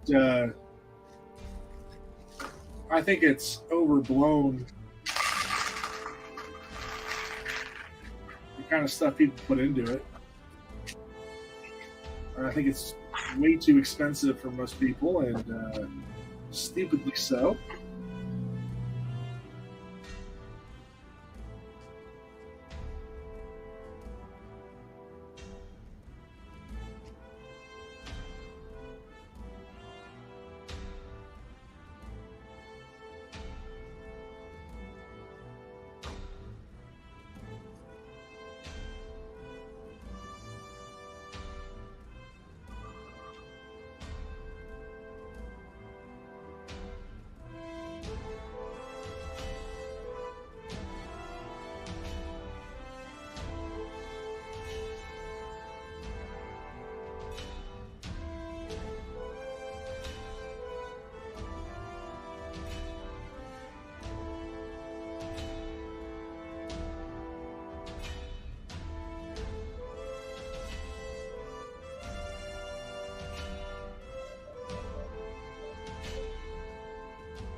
Overseer said both my sis and her husband never went to college, and they both work online and earn enough to live peacefully, travel around, and eat at fancy restaurants.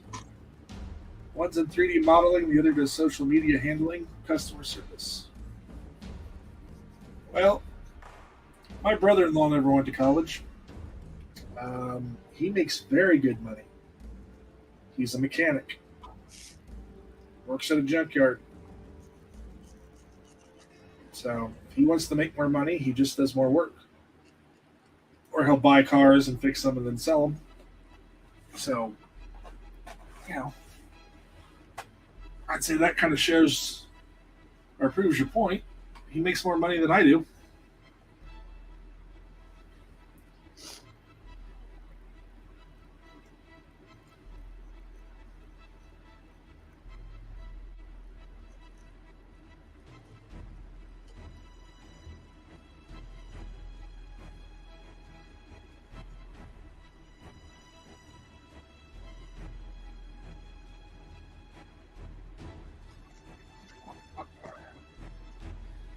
Well, depending on the car, Oversteer, they're not as hard as what you might think. Although, holy crap, I gotta start teaching my son how to drive.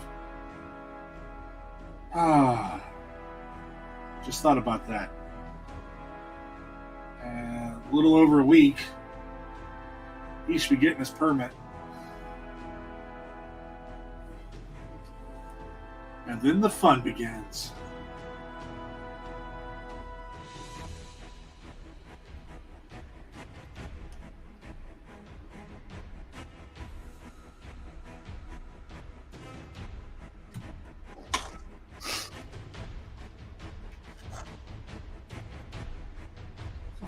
Father-son bonding, father-son heart attack, whatever.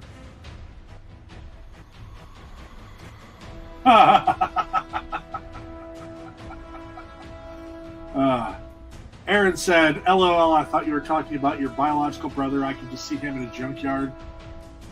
Yeah, if I'm a white-collar worker, he's an uber white-collar worker. So I can't see my biological brother being in a junkyard ever. Over said, don't teach me to kill young ones.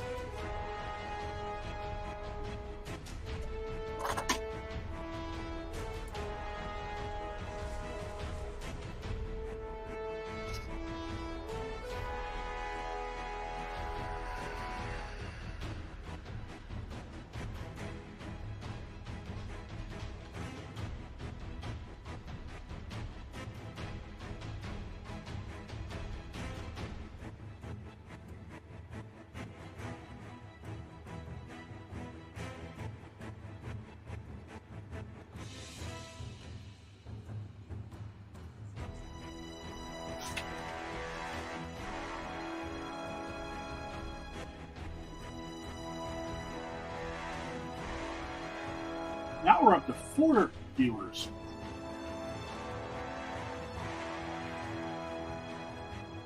I'm going to have to do my obligatory, this is me not drunk.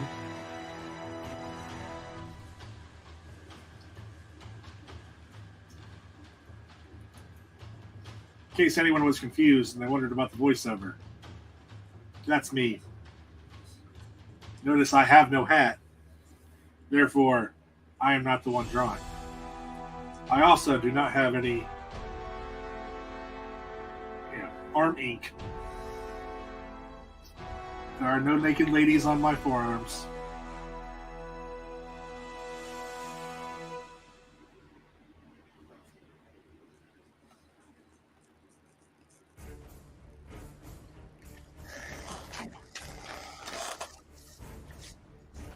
I wonder what they would do if I showed up like that next August. Big old naked lady on my forearm.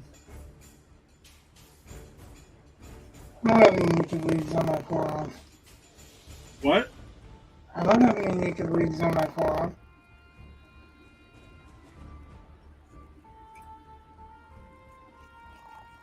What's the chick wearing on your forearm?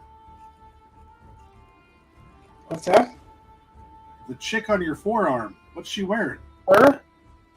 Yeah. She's not a lady. She's a vampire. Oh. I guess I never looked at her teeth.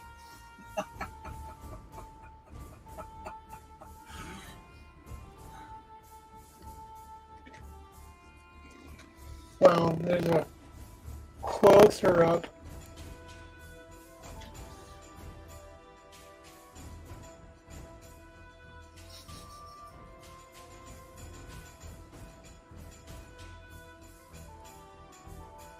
Yeah.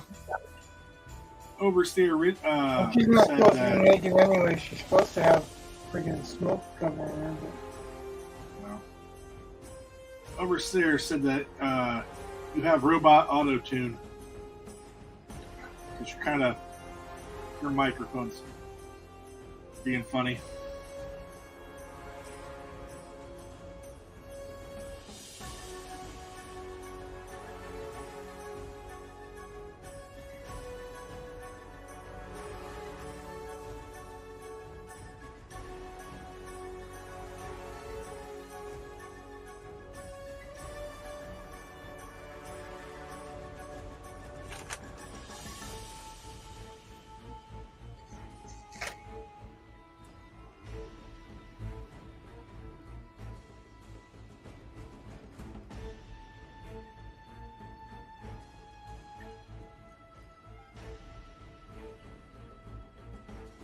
Oversteer, I hear it. It comes and goes, and we're not sure why. Also, if you want to be the chosen one, you can be.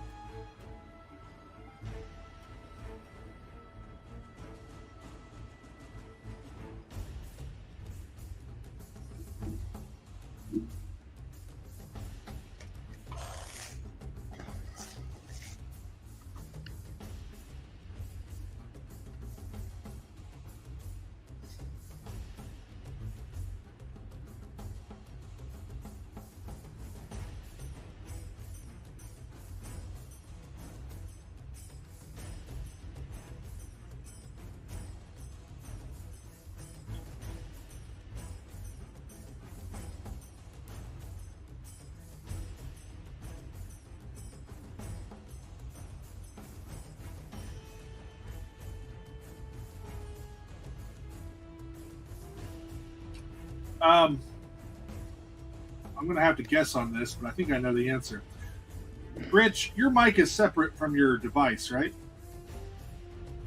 Not tonight. Oh, it's on your device?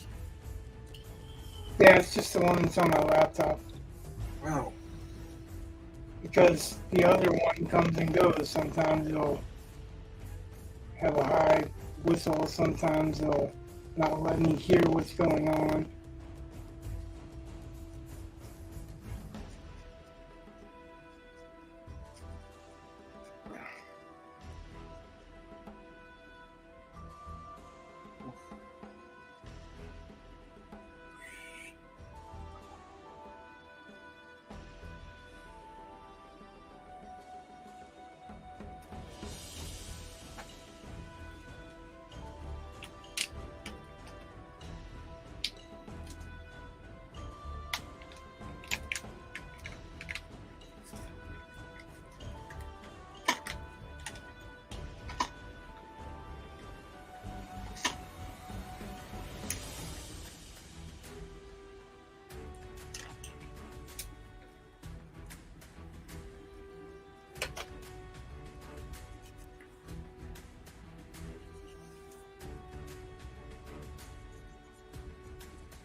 Overseer said, very important question. If you were a mutant, what would be your unique mutant power?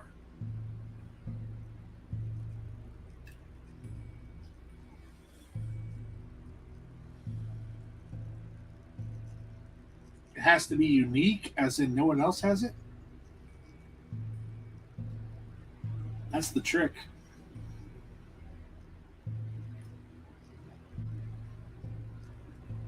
Ooh. Ooh. I don't mind. I don't mind. I don't mind. So here's this would be my unique mutant power. I'm just going to call it smartest man in the room.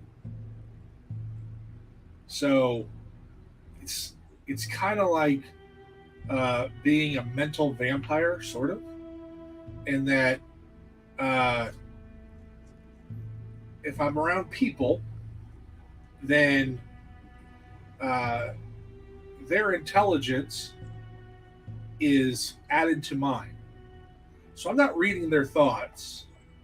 I'm not communicating with them telepathically, but it's more about, let's say, Rich, let's say you have an IQ of 150. Let's just say. Not far off.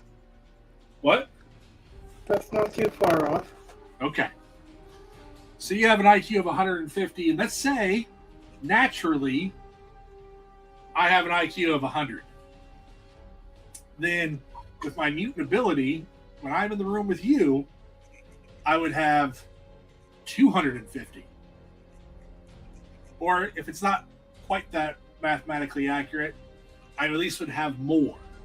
So that no matter what, I was always the smartest person in the room.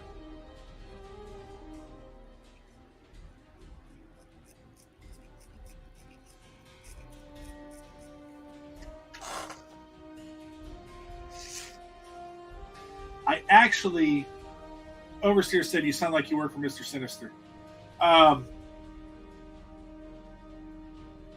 Somewhere in my brain, I have an idea for, and this is as far as I've gotten, is it's the smartest man in the room, same setup, except for he's arrested for a crime he did not commit. He's been framed. And so he gets put into solitaire. And so he has to figure... Solitaire's a game. Card game. Solitary. Solitary confinement. Okay. So he gets put into solitary confinement. So he's got to figure out how he was outsmarted and figure out how to, get himself out of prison. I think it's a great story concept. I'm just not exactly sure how to fulfill that one. So that's in my Rolodex. Or if someone steals it off of this stream, I guess I've given it to the world. But as they often say, you can't copyright ideas. Oh, by the way, they Orson Scott Card is going to have another streaming.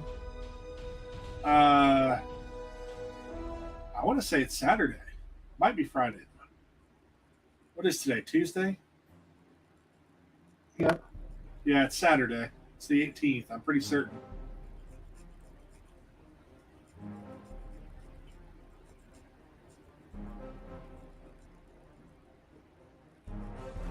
I thought about attending that one because I actually have a question for Orson Scott Card pertaining to his grunts.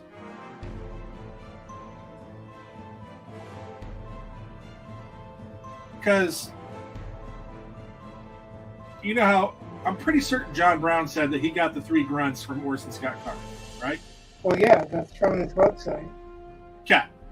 So I've talked about the 3 grunts before, and I said about the big 3 that we go by. Right. I think there's a 4th one, and people were like, "Rah, rah, what? because my fourth one is the offensive grotesque factor, and people were acting like it's, well, you can't. What offends one person won't offend someone. Like, I agree, but if you're offending everyone in the group, and that was not your intention, that's something to pay attention to. And that's one of those things. That's what the grunts are supposed to be for. They are diagnostic tools for a subjective artwork, but it allows you to say, "Oh, I'm not getting the reaction I want." So, I mean, I think there could be more than just 4. That's But not what his grunts are about, though. It's not about not getting the reaction you want. It's about clarity of understanding or believability. and Those 3 grunts are the 3 grunts that make people put stuff down. I would say that being offended is another reason why they'll put it down. Yeah, well, that's the offended crowd for you. I think that's what you're going to find is that his grunts are not particular to a type of genre where grotesque is, because horror is welcoming to grotesque.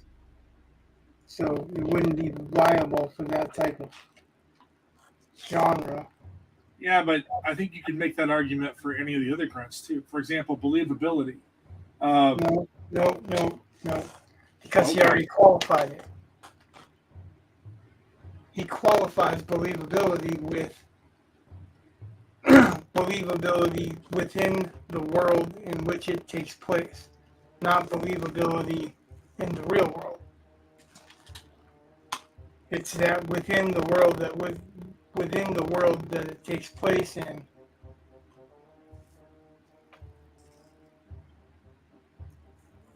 So that's not the same. Like, doesn't matter what world you are in. If you're in a world that nobody flies and all of a sudden somebody flies, it's not going to work. It's going to drive people away from the story. If they can't literally understand what you're writing, that's one of the grunts. Or if you're not writing clearly, like they read it and there's nothing cognitive about your sentence structure.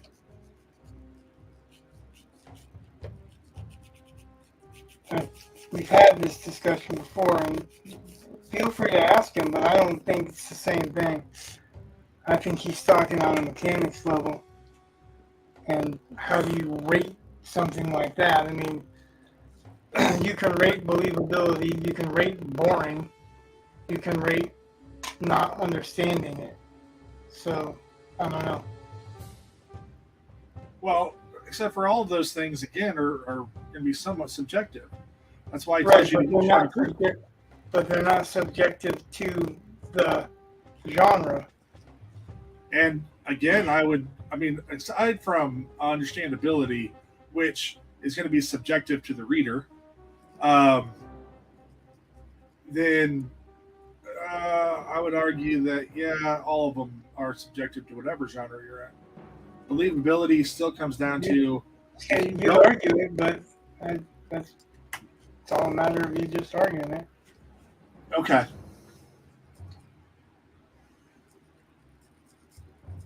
I totally get where he's coming from and why they're the 3 grunts and why they are the 3 things that make people put down books. Stephen King proves that you can be as gross as you want, larding up your kid's ass, and that's still a bestseller.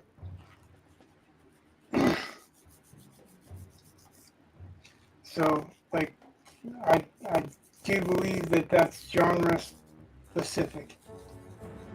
It may not be. Ask him. What do I know? Nothing, right? Well, I'm just thinking, because you're talking about Stephen King, he has his book, Dreamcatchers. Not a good book.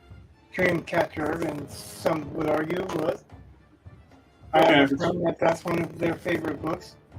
All right, well, I will be up front. I never finished it. Why? Because it started talking way too much about suicide and started going into details about it. And I said, this is not good. Um, and all those things are viable and good and okay. And it would be okay for an author to say, you know what, maybe you're overreacting. That's perfectly fine. And I have no problem with the fact that the stuff that talks about suicide, I really don't. It's not good for me to be reading about it. And and but I would still say that knowing that you've turned off part of your audience, and I've read everything. Well, at the time, I had read everything from Stephen King. Stephen King's not worried about turning off part of his audience these days. And as a matter of fact, by then he wasn't either.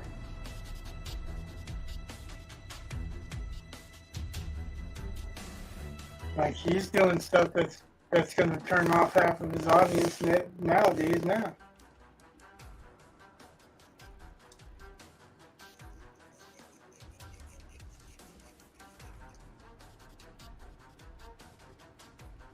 But it's the same thing as like when we first started learning that Orson Scott Card's site. Yeah, there's exceptions to the rules. Those exceptions are people that have been in the business long enough to establish a name that you're going to trust to take you through it. Until then, it's not rules anyway, it's guidelines, and those three grunts are guidelines for, what to watch out for. Like, I don't think the gross out factor, because that's just a standard factor in horror, would be a grunt all across the board.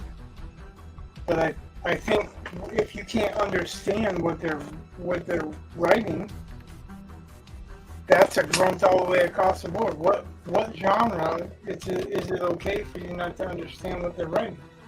Like, not to be able to put the sentence doesn't even make sense or whatever. Like, what genre is that? What genre is it okay to be obviously bullshit to what the established rules of the world are? I mean, those are, I think, more universal than that one particular one. Like I said, pose it to him. He might agree. He might add another grunt to it, but for some reason, I think you're going to hear that it's genre or taste specific, and the other ones aren't supposed to be. Like, if it's boring, it's boring. You can't get over that no matter what you're doing. But now, what you think is boring is subjective to some other people sometimes. But there are certain things that, you read and you know they're boring. So, I mean, I don't know. That's, if you want to bring it up to him and ask him, perfectly fine. I wait to see what his answer is, but I think I don't think it's in the same vein as the others, I guess. That's all I got for you. But I think you already knew that.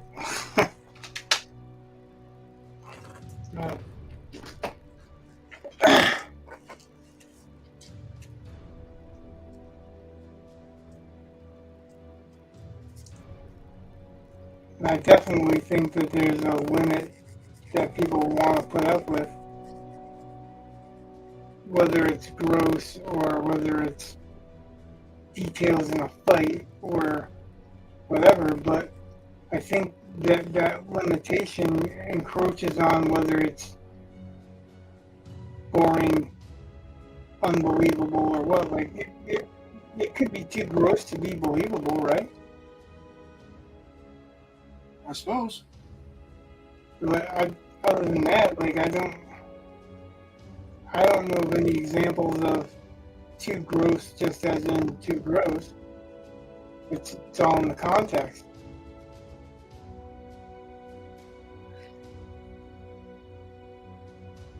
And in the context of what I'm reading, I mean, definitely there's things that are too gross for fantasy or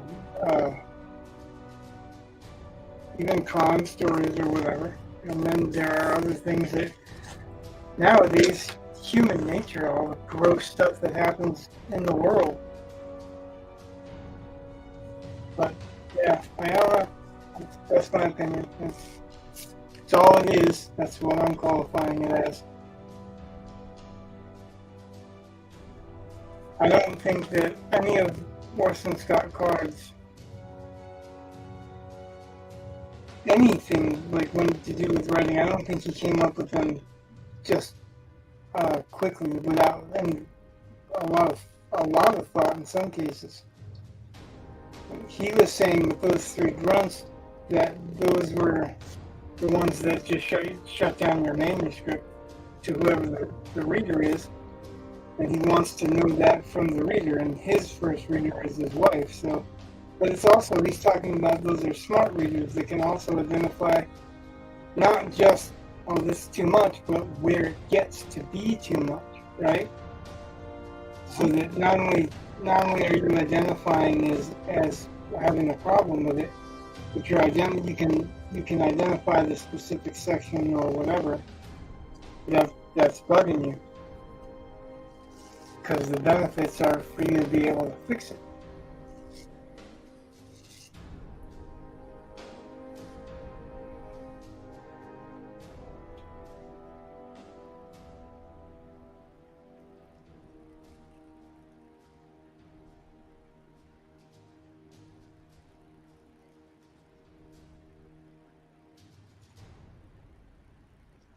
Yeah, I think I'm the one of the ones that you were talking to that didn't agree with you. Well, and again, I mean, like, let's take Jake's book that he's writing right now. I told him at the beginning of that,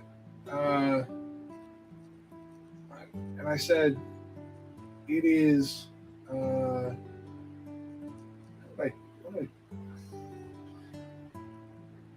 to me, there were large portions of it that were so hopeless, as in they contain no hope.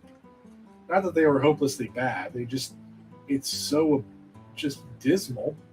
Right, that's what I hated about the road. And that to me, that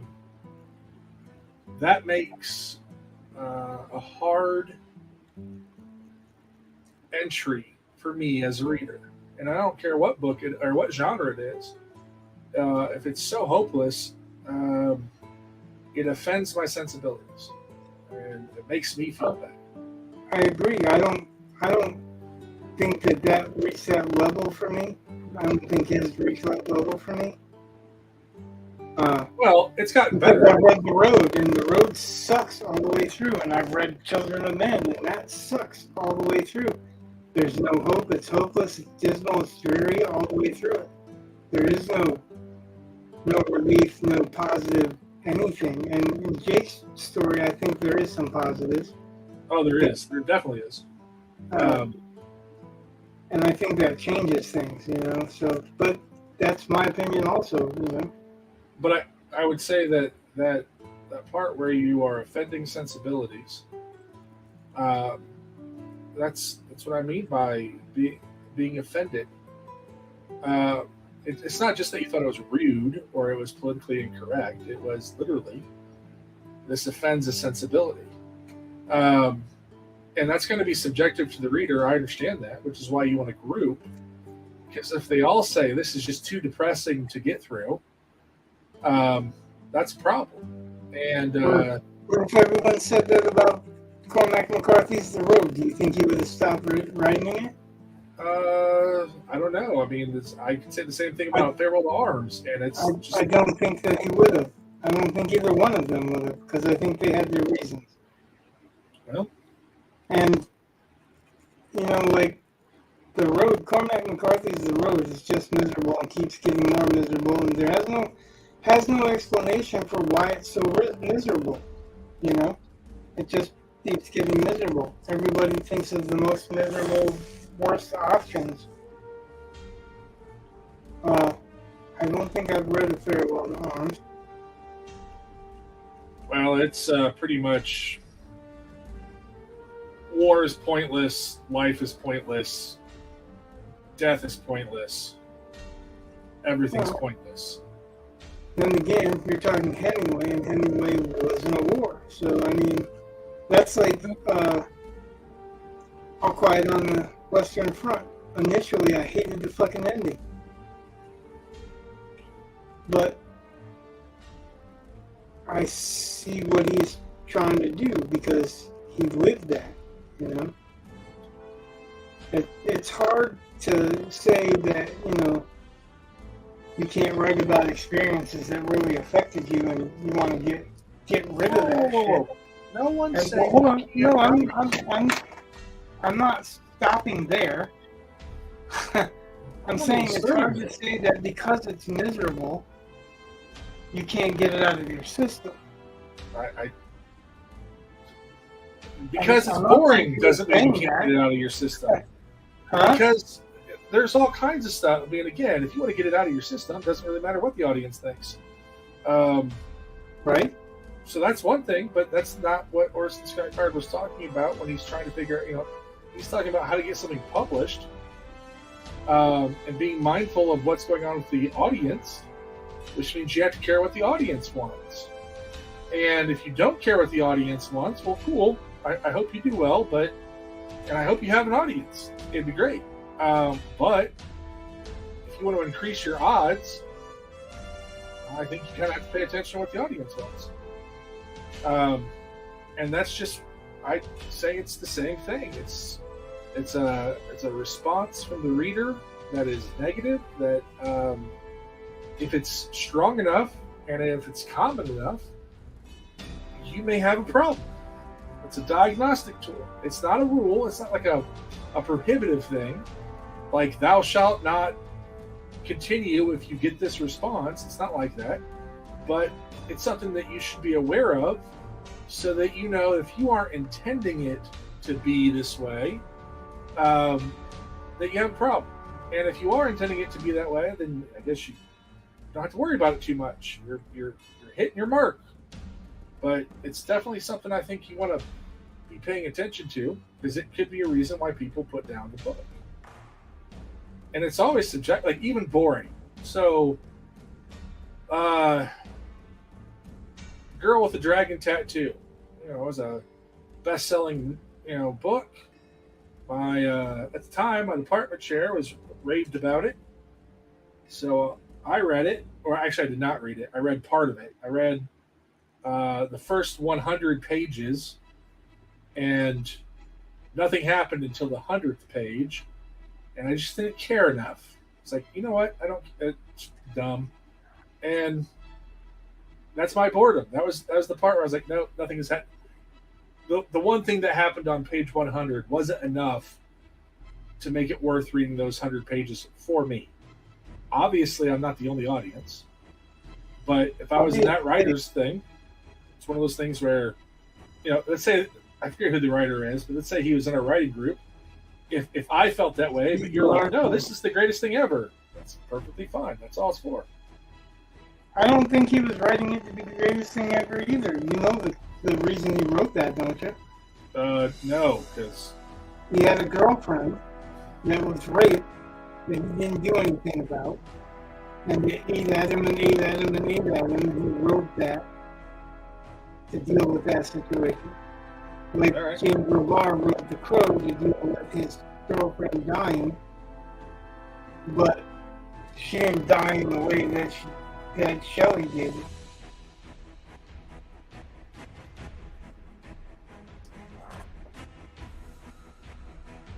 So, like, I'm not saying that you should think it's less boring because of it. I'm saying that he, again, it's one of those things that he wrote to deal with his inner stuff. And there was an audience for it. You're not the audience for it, but there was one, there is one. But that's what I'm saying, though, is like, what you're saying is that that's boring to you or it's not boring to other people, but if everyone tells you it's boring, it's a little bit different. Obviously, all of his first readers didn't say, "Oh, that's boring, stop." And that's part of the grunts, though. And that's built into the system. And we don't, yeah, but we didn't read that, and it may not be the same for each one of us. So you may have given him that grunt, and that's a valid grunt, but everybody else may have said, "Oh no, it's good." Yeah, that's how the grunts work. Right. And I still think that would. I mean, again, I guess what I'm saying is that he's not saying that. So, boredom will kill a book for you. You put it down because you were bored. Uh-huh. It doesn't necessarily, it's not necessarily true if you're grossed out. I'm not saying you, I'm saying everyone. There are different levels of what you can accept or what you can put down and book over. uh-huh. And I think that if you can't understand what you're reading, you're going to stop reading after a while. I think if you're bored with what you're reading, you're going to stop reading it. And I think if you're reading it and you're like, that's just bullshit, and you feel like that enough, you're going to stop reading it then too. So I don't think that's the same thing with gross. And you used another term besides gross, which was different. Offended. Yeah, you did. You said gross on one time, you said something else on the other, and I can't remember what it was. Offended. Offended, yeah, because offended and gross are not the same thing. I mean, you can be grossed out without being offended. And you can be offended without being grossed out. Yep. But both of those are really, I think those are really now, hard if you're to grossed out, you're offended. That offends your sensibilities. If you're, it falls under the umbrella of offense.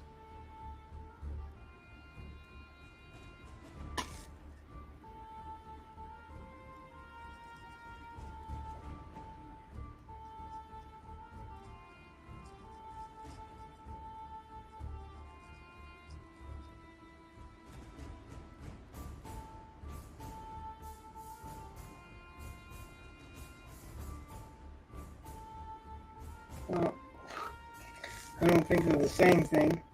I think they maybe could be the same thing, but they aren't. I said one falls under the umbrella of the other. They're not Right. the same thing. That's what I said. Sub-classification. I said they could be one, but they don't necessarily have to be the other. They're not necessarily mutually inclusive. But yeah, like, I don't know. I haven't read a book, I guess, that was gross enough for me to stop reading. I have read to a point where I had to shut the book because I had to figure out how to imagine it. But I really love the series. And it wasn't enough to stop me from finishing.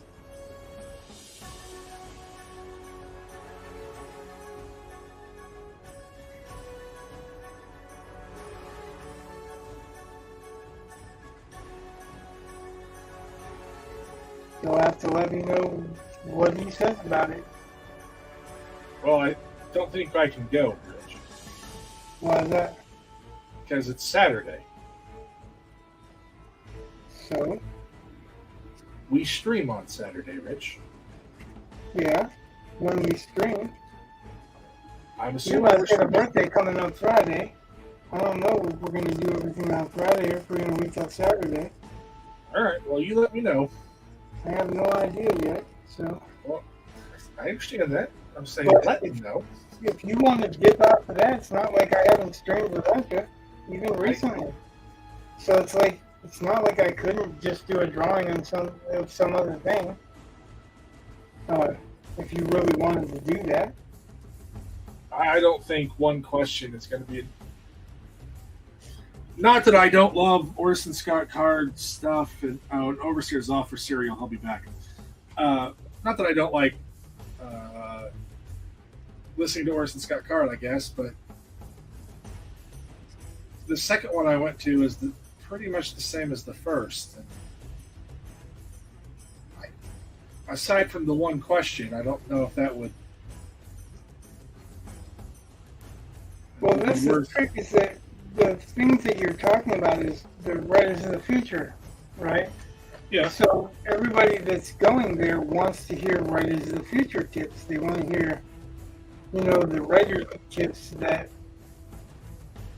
specific to that contest. So they're not like, let us know everything about writing that you can let us know. And he goes off onto those health rants and stuff nowadays. But, he's done his time and he's been canceled. He's a leftist. Yeah. So, but I think it's funny that I was working with a guy and he thinks Orson Scott Card is just an absolute jerk. And I think it's funny because I think his politics probably align more with Orson Scott Card's than mine. So. Right. Yeah, so I find value in whoever, if they're talking about their craft. Yeah. And he talked about, actually, part of one of he was talking about was that right into the audience thing with people shutting you down last time that I saw it anyway. But yeah, they are generally the same because the same people ask the same questions, like they didn't understand the first time. Or, John Goodwin is leading him in with questions that we've already heard, but the other people, the newer batch hasn't or whatever. But, I've asked a few questions, and I think I asked him 2 questions. And one, he answered unequivocally that he could never like something that was written in first person plural. Yeah. But then he was all like, "Oh well, you know what? Every time I say that's something like that, I end up writing something that breaks that rule." So I know he hasn't read my story or even the beginning of my story because that would tell him voice wise if it was just what he was thinking. And the other question was about the use of antiquated language for authenticity. And then he went off on a rant about how the English language has changed and how the Brontes were like, would not this or could not this, but they wouldn't actually say that in those days. They'd say wouldn't or couldn't, but they didn't have a spelling that was unified for that. And didn't have the N''T yet at that time, so they would say it, but they would spell it out. Right. Well, yeah, that wasn't answering my question on whether or not the verisimilitude, you should use maybe a couple of words to fit in with that time period or what. And so, yeah, but I had to wait the whole time for that second question to be answered, and I put them in almost together. Yeah.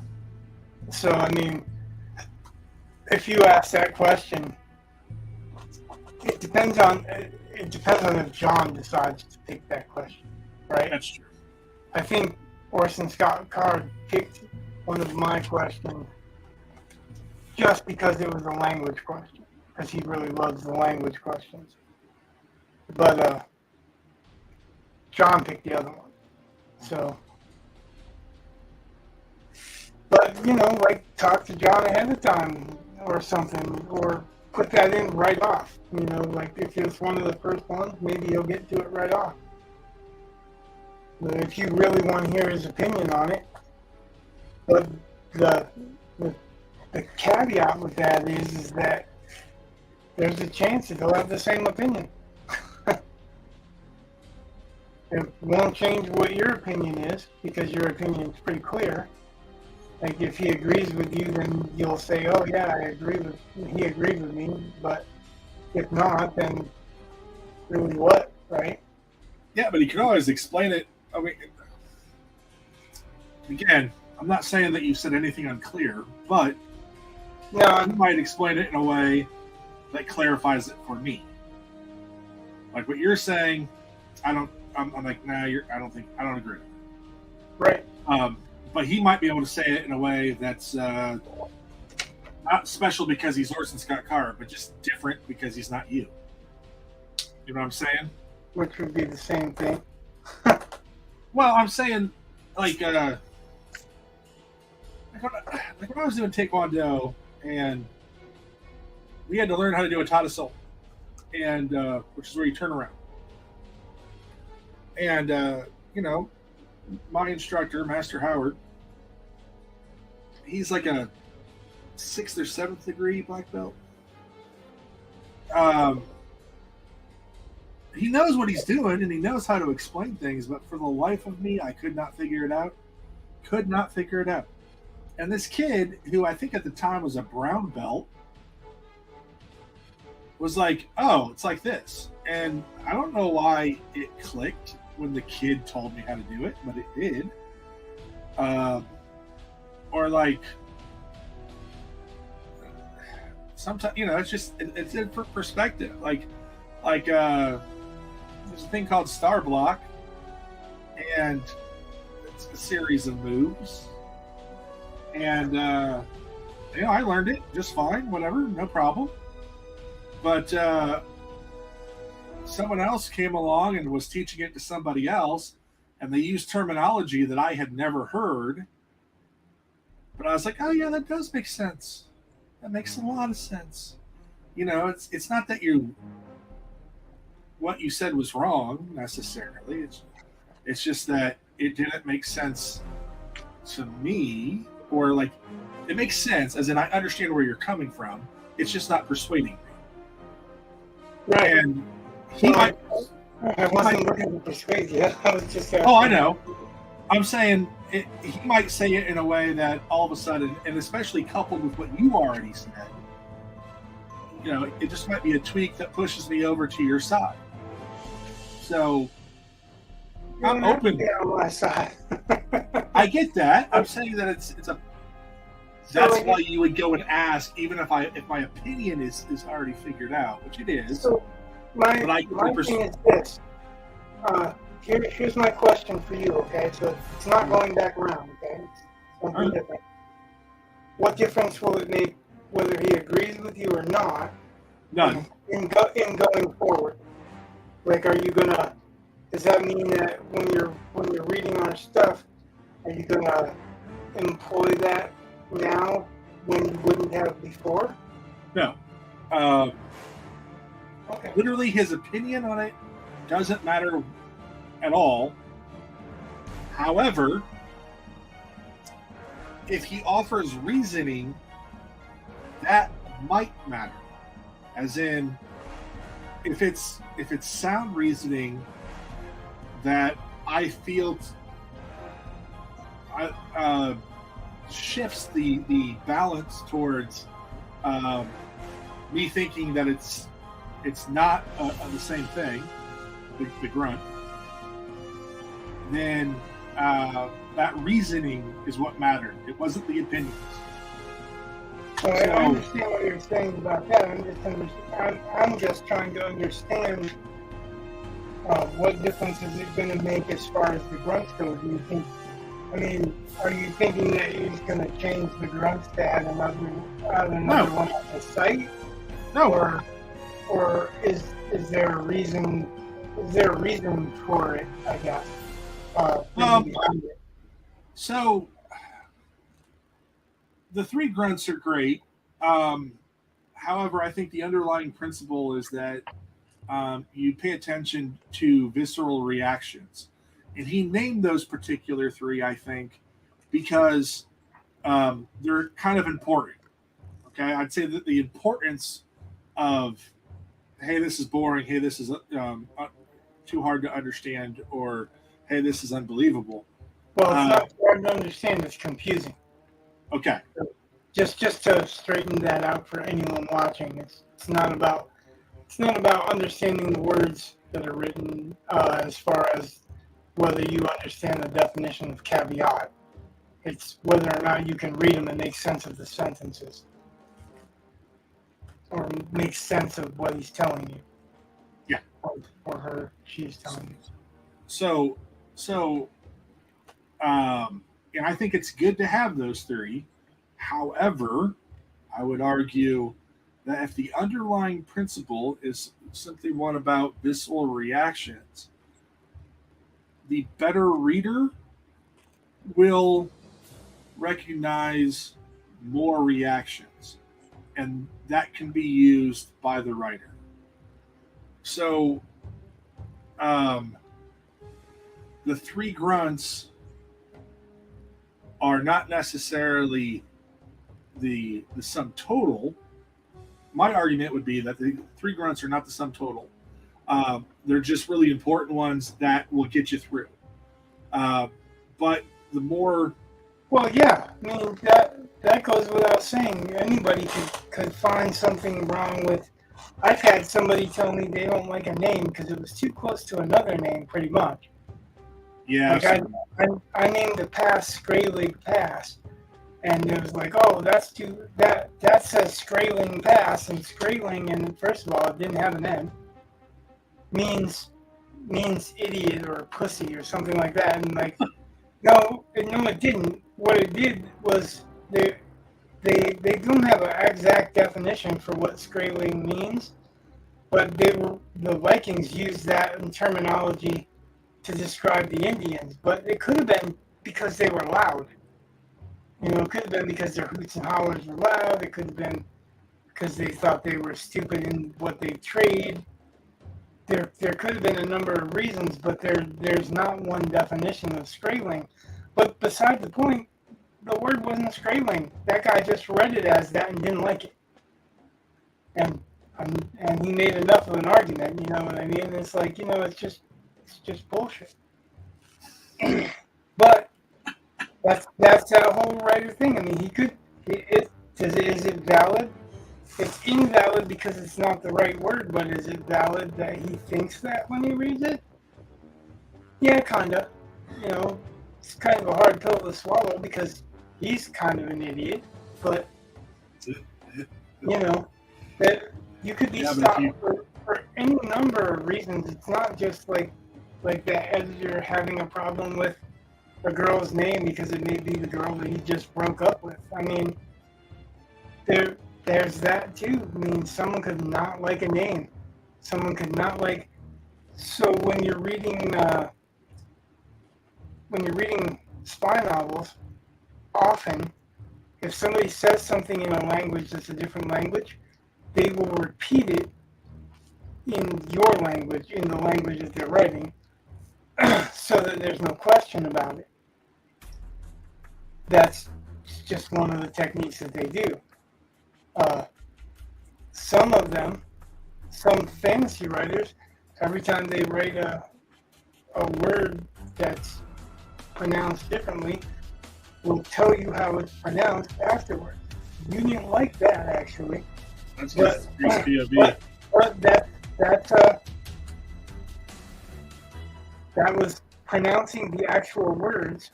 Like, and I'm just using you as an example because that was a recent thing. Yeah. Like, that's the actual pronunciation of those words. But if you look at those words, they don't look like they'd sound like that. Because the Welsh, they have a whole different spelling. And that's why it breaks the POV, because it's written as it's supposed to be spelled, whereas the POV character would only know what it sounds like. But then the POV character says what it sounds like. And again, it should just be what it sounds like. And we could also go into the point of the book is not to teach us Welsh.